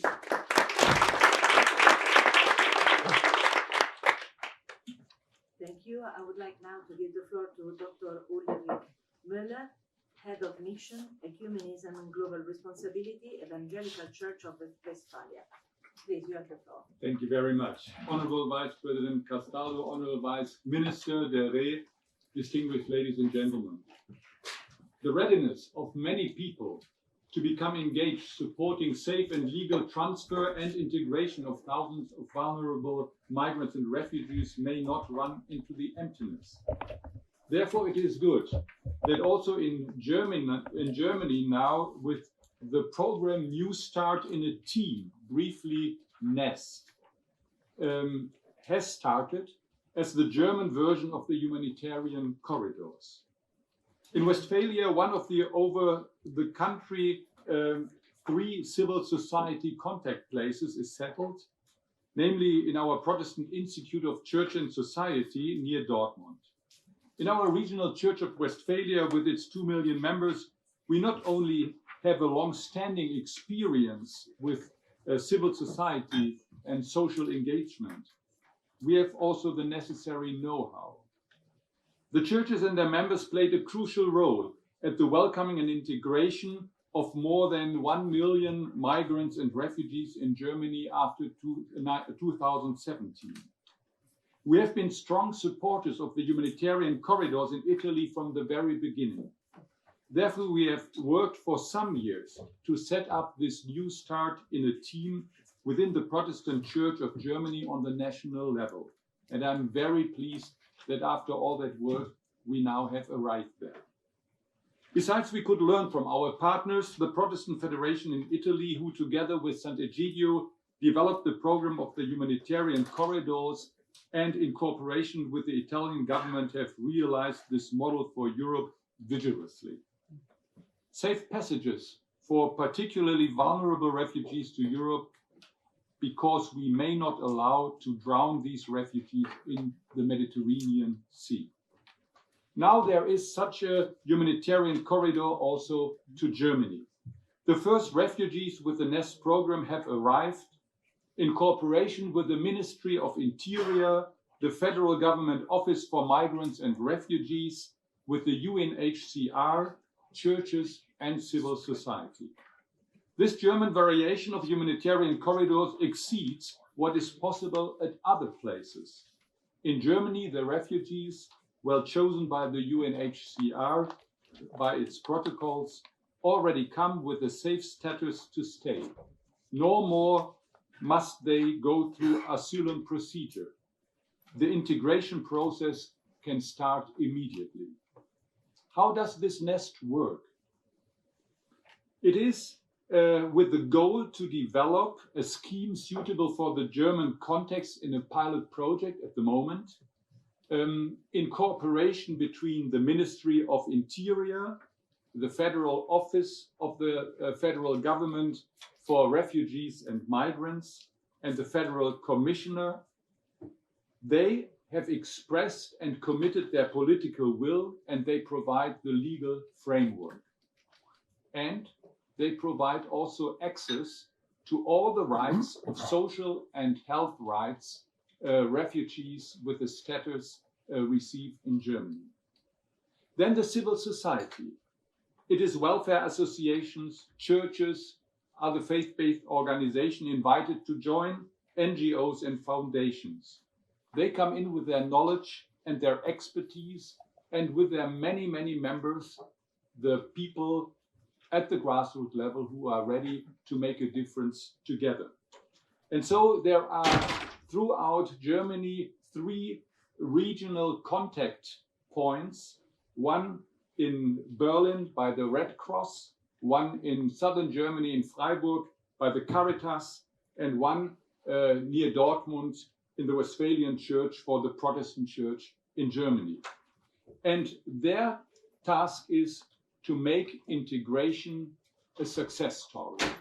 And by doing that, they commit to provide, with a group of 5 at least, the finances for 2 years of rent for the people, be it single or families, to come, and then to accompany them in their integration process in all matters relevant.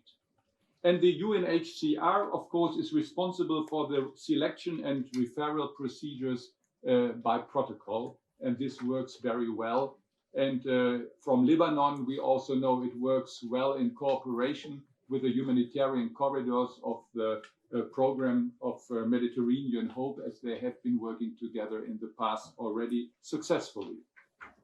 The key elements are that in this pilot phase, 500 persons will be having access from Ethiopia, Egypt, Jordan, and Lebanon primarily. And the Federal Office for the Migrants and Refugees is also evaluating this process so that afterwards a scale up will happen. After this evaluation, the program easily can be upscaled from 500 to 5,000 refugees and even has the potential, after successful implementing that, to go into the 10,000s. Because it shows successful integration is possible. This means Nest is perfectly positioned to contribute to a German fair share of the envisaged European corridor from around Libya as well, presented today in the concept paper. The acceptance can be rise also with the people who have today worries that the fact of integration demands too much for our society. And this is why the German government is enthusiastic about the Nest program. They are confident too, Nest will rise the acceptance of receiving refugees into our society and will contribute to stop the right-wing populists to misuse the fear of people to fuel a refugees and migrant hostile mentality in our society. As our German Foreign Minister Heiko Maas rightly says, it is about the fact that Europe, that we do not lose all our humanity. As the German version of the humanitarian corridor, Nest can contribute to bringing the values to the lights on which Europe is based. As Christians, as faith communions in ecumenical cooperation together with civil society actors and government, we contribute to it with what we believe in and what we stand for. That's why we'll give our utmost support from Germany to achieve united European humanitarian corridors. Thank you.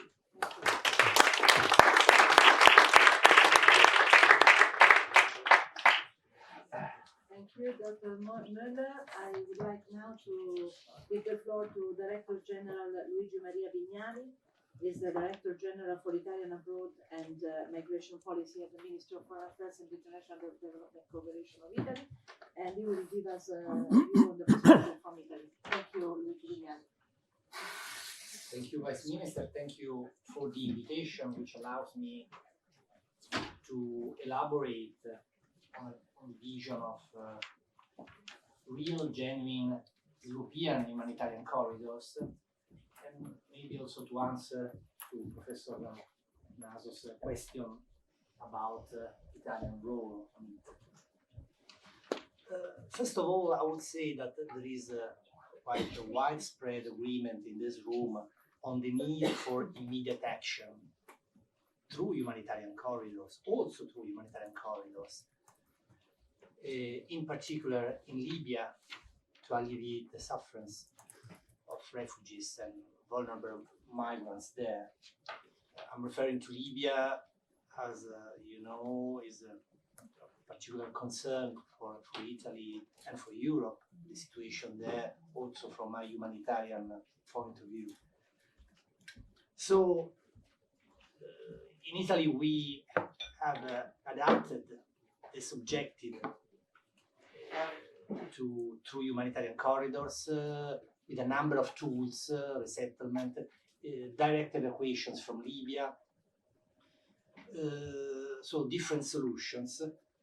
And we now would like to walk a new step. We would like to scale up the process. So not only to celebrate the outstanding results of the Italian approach, but also to come to European humanitarian corridors. And our Prime Minister, Giuseppe Conte, has already endorsed this idea. And the Minister of Foreign Affairs and the Minister of Interior have been tasked to develop a project with the help, of course, of the Protestant churches in Italy, Waldensians, and the S.Egidio. The main point is that if we want to engage in real European humanitarian corridors, we have, as Professor Nasos correctly said, we have to Europeize the process. We need something different. We have to shape a new project of European humanitarian corridors. And for doing so, we need, I would say, 5 main elements. The first one has already been mentioned, is the one of a budget support, some kind of financial support from Europe, from the European institutions. I wouldn't like now to enter in the debate whether it's the responsibility of the Parliament or the responsibility of the Commission, the Member State, the Council, but certainly we need some kind of budget impact on the European institution for humanitarian corridors. The second element is about a coordinating role of European institutions. And really, I would like to thank Mrs. Corrado for confirming the attention which is paid by the Commission for humanitarian corridors. And really, we would like to see in the next proposal on asylum and migration, which is due to be presented by the President of the Commission, this reference to humanitarian corridors, the reference to European humanitarian corridors. And once again, I'm referring to a European project, which means not to rely on single member states' experiences, single member states' humanitarian corridors. That would just add other experiences to the one already performed by Italy, France, Belgium, and possibly Germany. We need a European project. And when I'm referring to a European project, I'm also thinking about the destination of refugees and vulnerable migrants. We would like to see a role, possibly by the Commission, the European Commission, also in coordinating the final destination of humanitarian corridors, where to send people, thinking about the emergency transit mechanism, for instance, already present in Niger or Rwanda. I'm thinking about people in the GDF in Libya, the gathering departure facility in Libya. So there should be some kind of, let's say,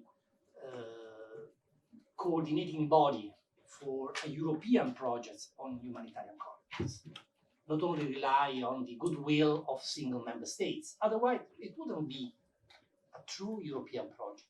It would just be the adding of different models one after the other, which is also good, of course, given the dramatic situation in Libya and in other regions, especially in the Sahel region. But we would need something truly European. So first, the budget impacts. Second, a coordinating role of the European institution. Third, the involvement of a larger number of member states. Honestly, I'm quite proud of the experience of the Italian humanitarian corridors, and I'm thankful to France, Belgium, Germany, and other countries for performing humanitarian corridors. But I would like to see a quite larger group of member states. Otherwise, we cannot speak of a European project if we are just 3 or 4 member states performing humanitarian corridors. The fourth element would be flexibility. It has already been mentioned by many other speakers around the table.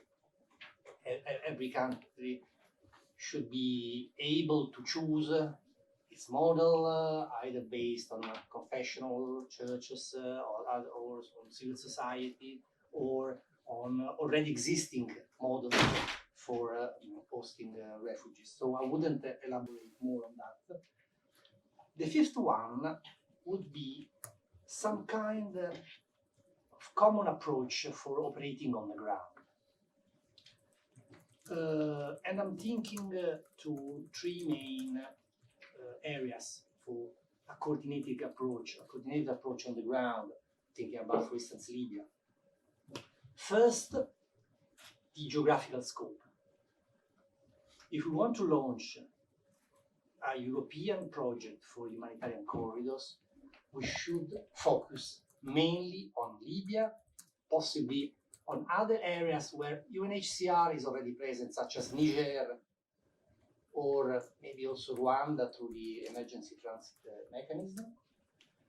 I would be extremely careful on enlarging this to other areas, other countries, other regions in Africa. We have to build on the momentum of the Libyan crisis.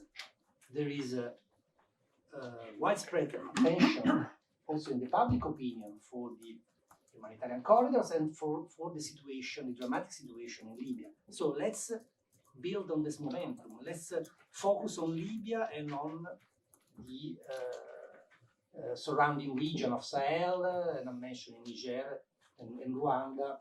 Well, there's not Sahel, of course, but since there is an emergency transit mechanism of UNHCR already working there. The second element for a common approach on the ground would be the involvement of civil society organizations. That's something extremely close to the idea of humanitarian corridors, so I wouldn't elaborate. We have heard a number of voices around the table on the role of the civil society and churches. The third one would be, I wouldn't call it the pull factor element, but certainly an order and programmed way to manage humanitarian corridors. Vice Minister Del Re already mentioned, for instance, the need to build on a fixed term. Maybe we could add a cutoff date for refugees for the program, 2 years program. Maybe we could also think about refugees already registered by UNHCR on a specific date. I wouldn't call it, once again, pull factor, although, of course, the risk of a pull factor exists, I would say, especially in the mind of some politicians or in the mind of the public opinion.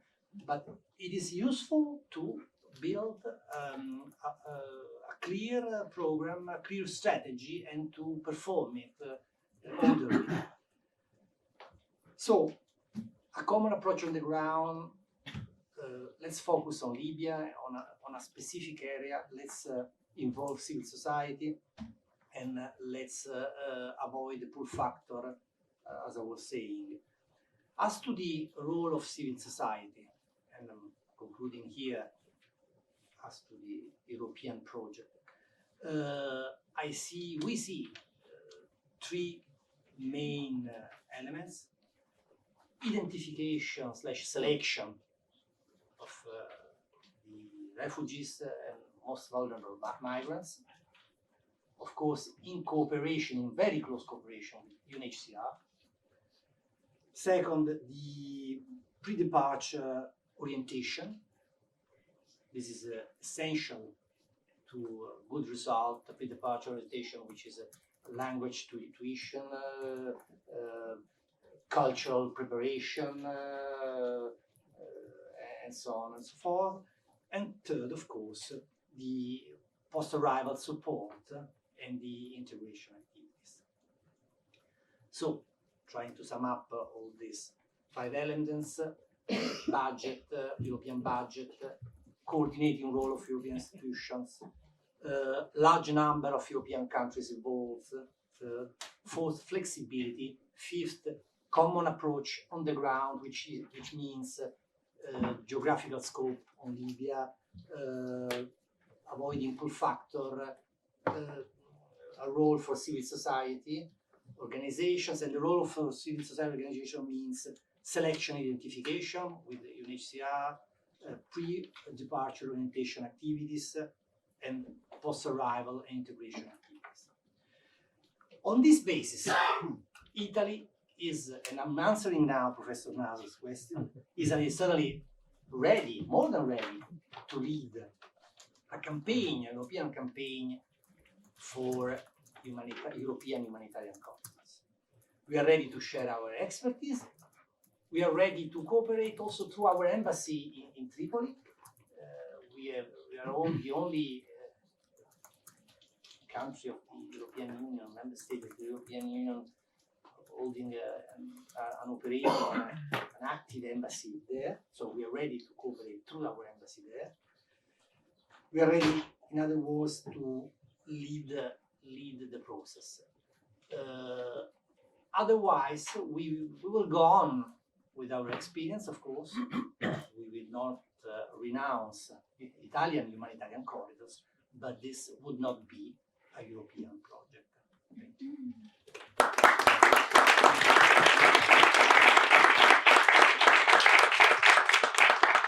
Thank you, Director Vignali. I would like now to invite to the floor Laura Ferrara, from the member of the European Parliament. Please, you have the floor. Thank you very much. Thank you for having invited me to this event on such a crucial issue. And many thanks in particular to the Vice President of the European Parliament, Fabio Massimo Castaldo, and to the Italian Vice Minister of Foreign Affairs and International Cooperation, Emanuela Del Re.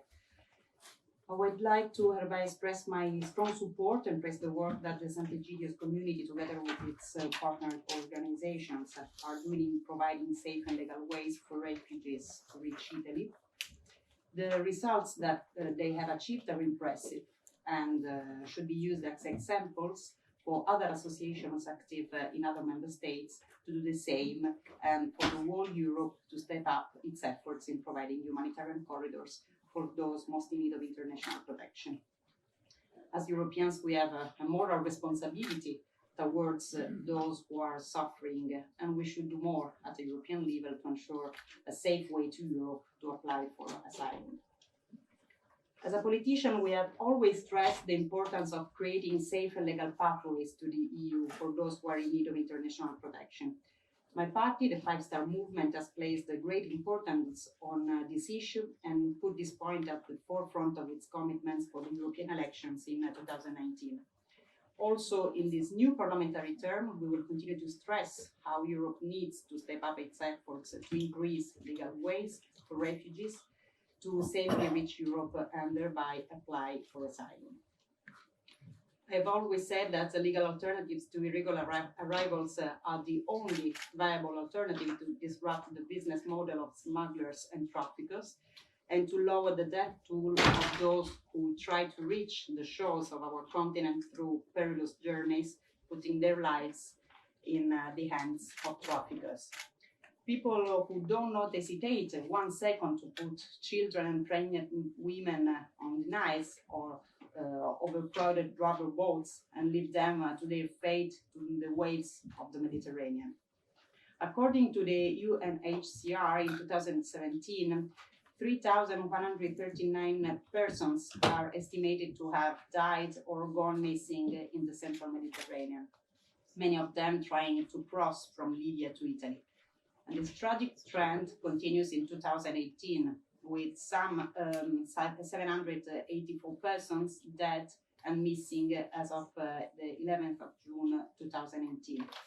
Although data is incomplete, there are reports of many other perishing en route as a result of the rigor of the journey.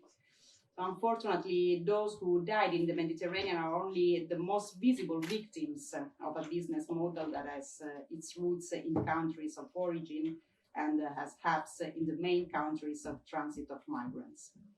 Traffickers manage all the main migratory routes and make enormous profits on the people who decide to live towards Europe seeking for a better life. The appalling situation of the refugees camp in Libya have been depicted in detail by NGOs and UN organizations. They have described the dreadful living condition and provided evidence of refugees and migrants being exposed to horrific abuses, including extrajudicial killings, torture, sexual violence, exploitation, human trafficking, protracted detention in substandard conditions, and overcrowded prisons and forced labor, among other serious human rights violations. Europe cannot turn a blind eye to that and pretend it is not its problem.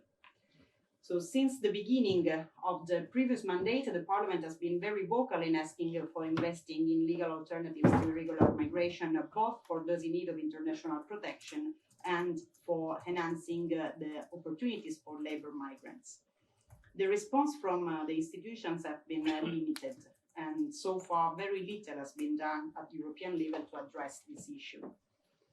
It's clear that there is no political support from some member states who don't want to live up with their responsibilities. Despite the treaty clearly calls for solidarity over the management of migratory flows, member states are very divided and no common solution has been found so far. So in the meanwhile, migrants continue to be abused by traffickers and smugglers and continue to risk their lives trying to reach Europe and draw in the Mediterranean. At the end of the previous legislature, the Parliament adopted a report calling for the establishment of an EU-wide humanitarian visa, the precondition to establish humanitarian corridors to the EU. At first, the Parliament supported the idea of including this kind of visas within the framework of the revision of the Schengen Border Code. However, both the Commission and the Council strongly rejected the Parliament's approach, creating a stalemate in the negotiations. The visa border code was eventually adopted, but only after the Parliament decided to withdraw its requests on humanitarian visas. And this was a pity and a golden occasion waste.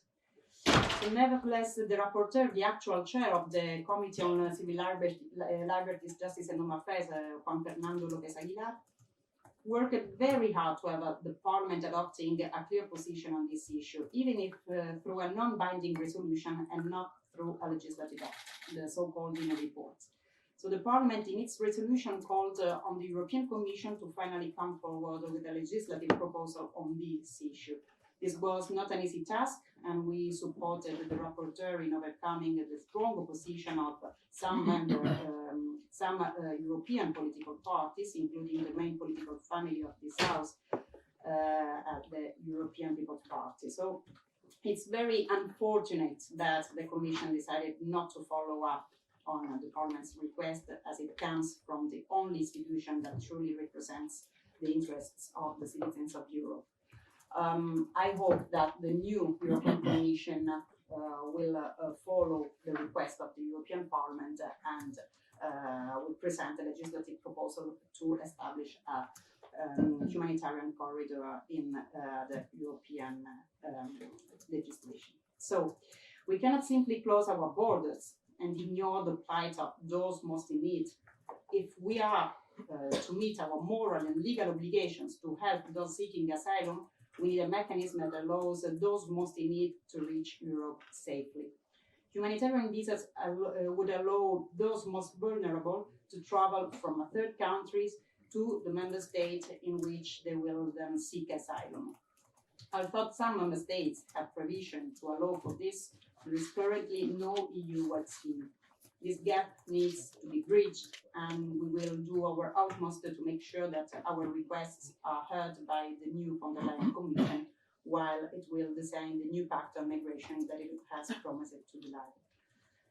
So one proposal that I would like to mention in this context, and that is still blocked in Council, concerns the establishment of a legal framework for a European program on resettlement. As you know, resettlement is an international protection tool designed for refugees who cannot return to their countries, even if they have sought protection in another state where the integration of their safety is at risk. These people can be transferred to another state that has voluntarily agreed to the resettlement program and is providing a certain number of places. I wish to stress that resettlement that is currently mainly managed by UNHCR and the humanitarian corridor initiative set up by the community of S.Egidio are the right answer to provide a concrete support to the global refugee population. We have welcomed the Commission proposals on resettlement, and we worked hand in hand with the Parliament's rapporteur, Malin Bjork, to make sure that resettlement is a durable solution for refugees with a clear aim at promoting their integration into host communities in Europe. Contrary to the Commission proposal, the Parliament has decided that resettlement should be a humanitarian tool and not be subjected to political considerations or to the cooperation of third countries in protecting their external borders. European countries should step up their efforts and commitments to sensibly increase pledges and enhancing the EU share to ensure refugees' right to seek protection in Europe. According to the projected global resettlement needs for 2020, UNHCR estimates that 1.4 million persons will be in need of resettlement globally. This needs growth annually, and the EU as a whole needs to take its share of responsibility. The European Parliament wanted to see a resettlement program where all EU member states participate with mandatory targets.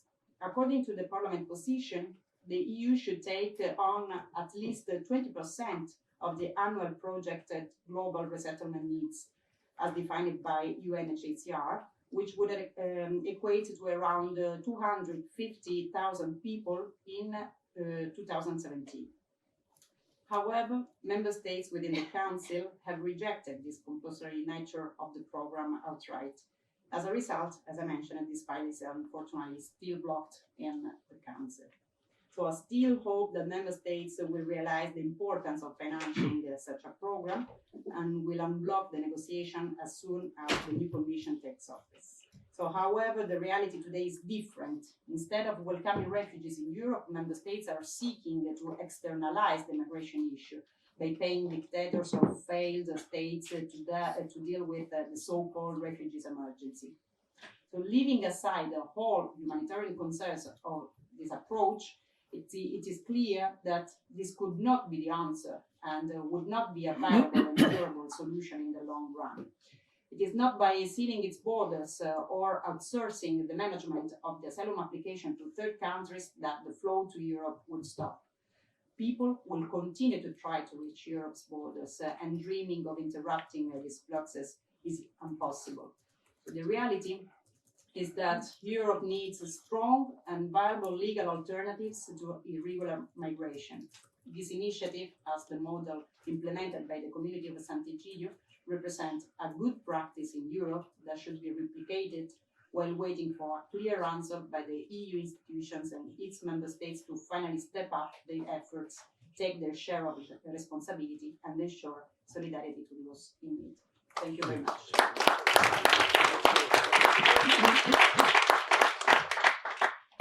Well, we are ahead of time, and therefore I would like to welcome the member of the Parliament, Brando, Yes. LFA. And so you have the floor because Yes. we have time. Thank you.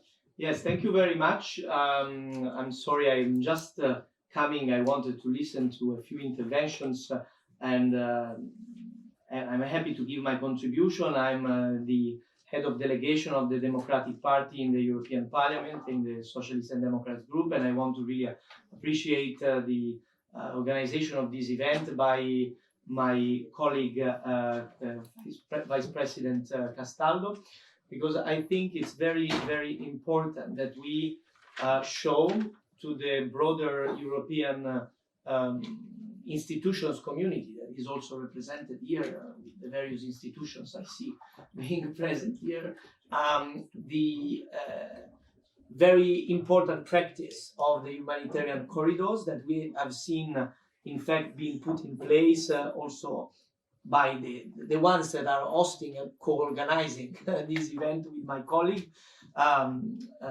and we have good examples that we need to try to replicate and to build in with a framework that we still have to completely put in place, because my colleague Laura Ferrara has quite clearly indicated the various challenges and issues that are still there to be completed. Myself, I've been, I have to say, quite involved in the past mandate on these topics, especially on the final part of the process, so the integration measures. I've been the rapporteur of the European Parliament on the measures to integrate asylum seekers and refugees in the society and labour market, and I've been working on reception conditions directive and qualifications regulation. And to be honest, it's so clear that even for what we already have in place for working on migration, and especially the most vulnerable among the migrants, many member states are not even respecting fully what we already have there. We have a lot of procedures going on.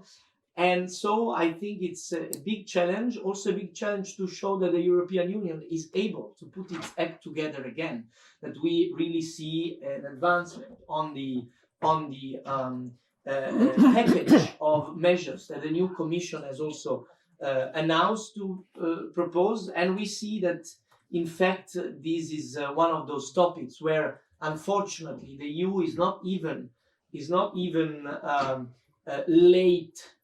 Like on other topics, is not there, not even late, is not there at all. So we need to advance, and we need to pick up from, as I said, the good examples, the good practices we have already in place. I'm very happy, and I conclude on this just to give you an idea of the direction we have been working on. That, for example, from the Parliament side, now I am the rapporteur for my political group on the European Social Fund Plus. We have been able to put a proposal from the Parliament side, also working in this sense with the Italian cities, with the ANCI organizations of the Italian cities, to be able to use a piece of the European Social Fund, the EASY, so the direct fund, to support directly the best integration experiences on the ground that we have seen around us. Because the truth is that we need to build political incentives. It's clearly that the humanitarian corridors are a good practice that can be build some widespread support, because the truth is, we have seen it also recently, the Parliament is divided. We need Parliament and the governments and the institutions, we need to find agreement, we need to build bridges, to build compromises. And on this topic I just mentioned, on the social fund, and I really conclude on this, we have seen that there was the willingness to understand that we have a lot of vulnerable groups, we have a lot of issues, social issues to tackle. We need to give extra room for the policymakers to make decisions on investing in humanitarian aid, in integration measures, not having to choose between vulnerable groups, not having to select if we want. I just come from a mental disability discussion to who to support among the vulnerable groups. And there are vulnerable groups that don't vote. So we need to be very clear and realistic, because many of the migrants, not all of them, most of the they don't vote. So we need to build a political incentive, we need to build a medium-term perspective that only through the European policy we can build. If we rely only on heroes from the policy side, we are deluding ourselves, because the system must be reformed in a way so that we build a way for good choices are easier to be taken. And I think this is the way forward. And we can learn a lot from the civil society. So thank you, Fabio. I thanked you before you arrived for this occasion. And I'm sorry that because of commitments, I need to go very soon. But I was very happy to be able to give a few inputs and to listen to some interventions. Thank you very much.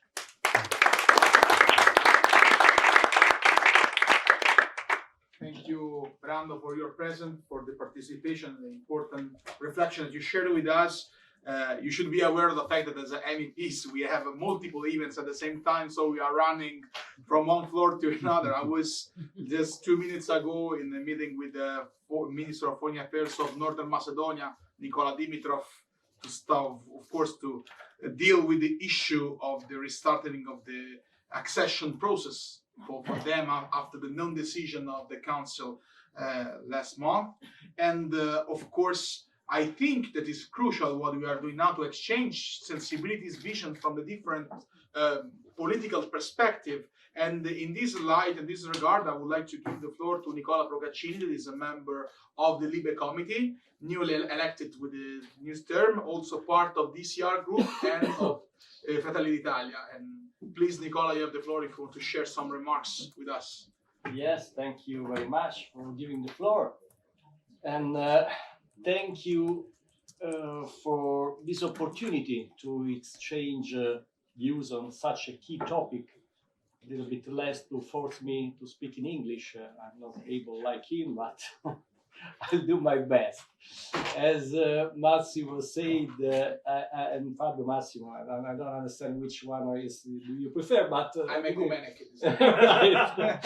All right. And the coordinator of ECR in Libe Committee, where the migration theme is usually discussed. My delegation is Fratelli d'Italia, and despite my political part is often accused to be opposite to migration by default, let me say that this is a false narrative. We think that we must combat illegal migration, while we must promote legal migration, and especially the legal pathways which would give those who really deserve international protection the chance to safely come to the European Union. This approach is of course linked to the need to return migrants who have not been granted international protection, and to avoid departures of those people who do not fulfill the criteria for being granted international protection. Of course, we need to be focused also on them, the so-called economic and climate migrations. I think they need to get help in order to improve their situation in their countries of origin. So to conclude, when it comes to the management of migration, the European Union should act on a double ground. Legal pathways for those who are really in need of international protection because to flee from wars or persecution or any other situations, and economic support to this country where most of the economic migrants are from. The Vice Minister told us about a statement from Francis Pope. Let me remind also a statement from another Pope who said the right not to migrate needs to be reaffirmed with the same emphasis than the right to migrate. So let me say that I appreciated at the end this organization, this project, and let me say thank to the community of S.Egidio, Tavola Valdese, and Federation of Church, Protestant Church. I really believe in this project, and I surely support it in every way it's possible. Thanks.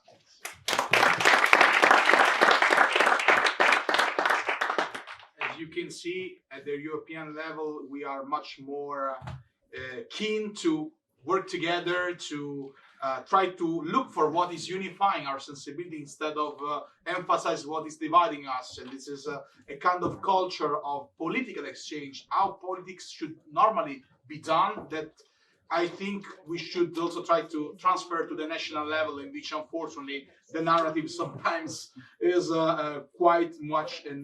much more, I would say, conflictual one instead of a cooperative one.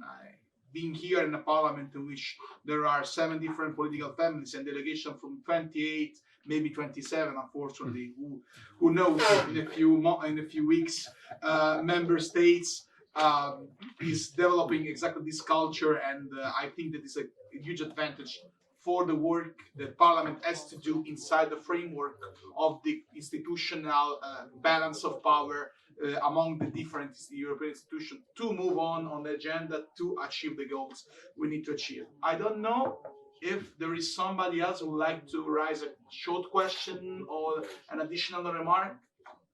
Otherwise, I will move ahead to the conclusions. I do not see any signs, so you are shy or you are just exhausted after a long panel. I will leave that to the personal appreciation of each one of you. So I have this, of course, this honor to conclude, and let me start by remarking two things I really appreciate in the intervention of the panelists before me. First of all, something that you, dear Emanuela, said at the beginning. We are speaking here, sharing this model, starting this reflection, underlying one concept: credibility. Europe must be a continent of values. And to be a continent of values, we need coherence, and we need, of course, to deliver in a coherent approach, in a coherent way for the goals we are setting and for the Nobel Prize we got years ago. As a European Union, as a symbol of integration, a symbol of dialogue.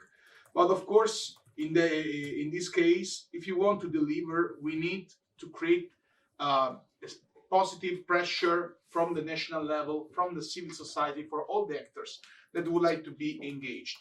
The second thing is something Laura Ferrara, my dear colleague Laura, said before in his intervention, when she said that unfortunately we are falling down a kind of trap in the narrative of our work together with our third countries that are at the border of the European Union.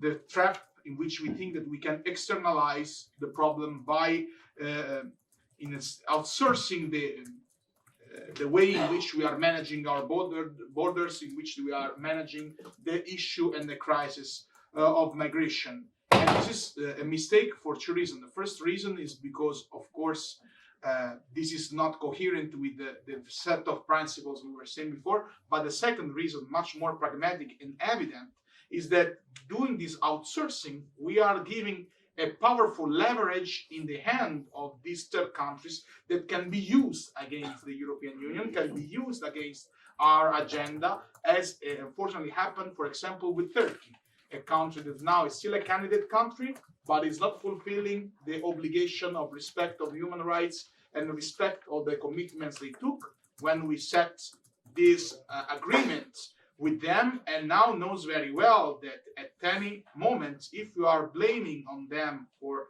their decision on as a global player, as a regional power in the Middle East, it can anytime blackmail it, saying, okay, if the European Union has something to say about what we are doing in Northern Syria, if the European Union has something to say about our position and agreements we are doing, it means that we can open the border, send you 1 million, 2 million person, and then you will have to deal with the problem. That's why we should not put ourselves in this kind of corner, and we should try to find other sustainable solution to show that we are ready to answer, to address this challenge. And today we were discussing and sharing exactly one part of this complex solution. The way in which you created a legal pathway was on one hand coherent with, of course, the international commitment taken by the EU and expressed many times by the EU and by the member states, but at the same time also you were addressing the concerns of security that are inside the society, because as it was underlined by many of you when you were describing the characteristic by Professor Paolo Naso, by also Reverend Negro and Madam Trott as well. We have a project in which the migrant is not an unknown person, in which since the day number one, which is coming in the Italian soil and Italian territory, has a perspective of job, has a clear path of integration, is not just a number or is not a trouble, is more a solution, but for the society that is welcoming him, that is opening his arms, but also for the family that is waiting in the native country to know what is going on with his future and with this new part of his life. This is going, of course, to address the concerns that sometimes are raised, and it's going to be an inclusive solution, an holistic one, but pragmatic at the same time. I think that the lesson we should learn, of course, from today's exchange of views and from this practice is that we should not give up on the complexity, in front of the complexity of the European architecture.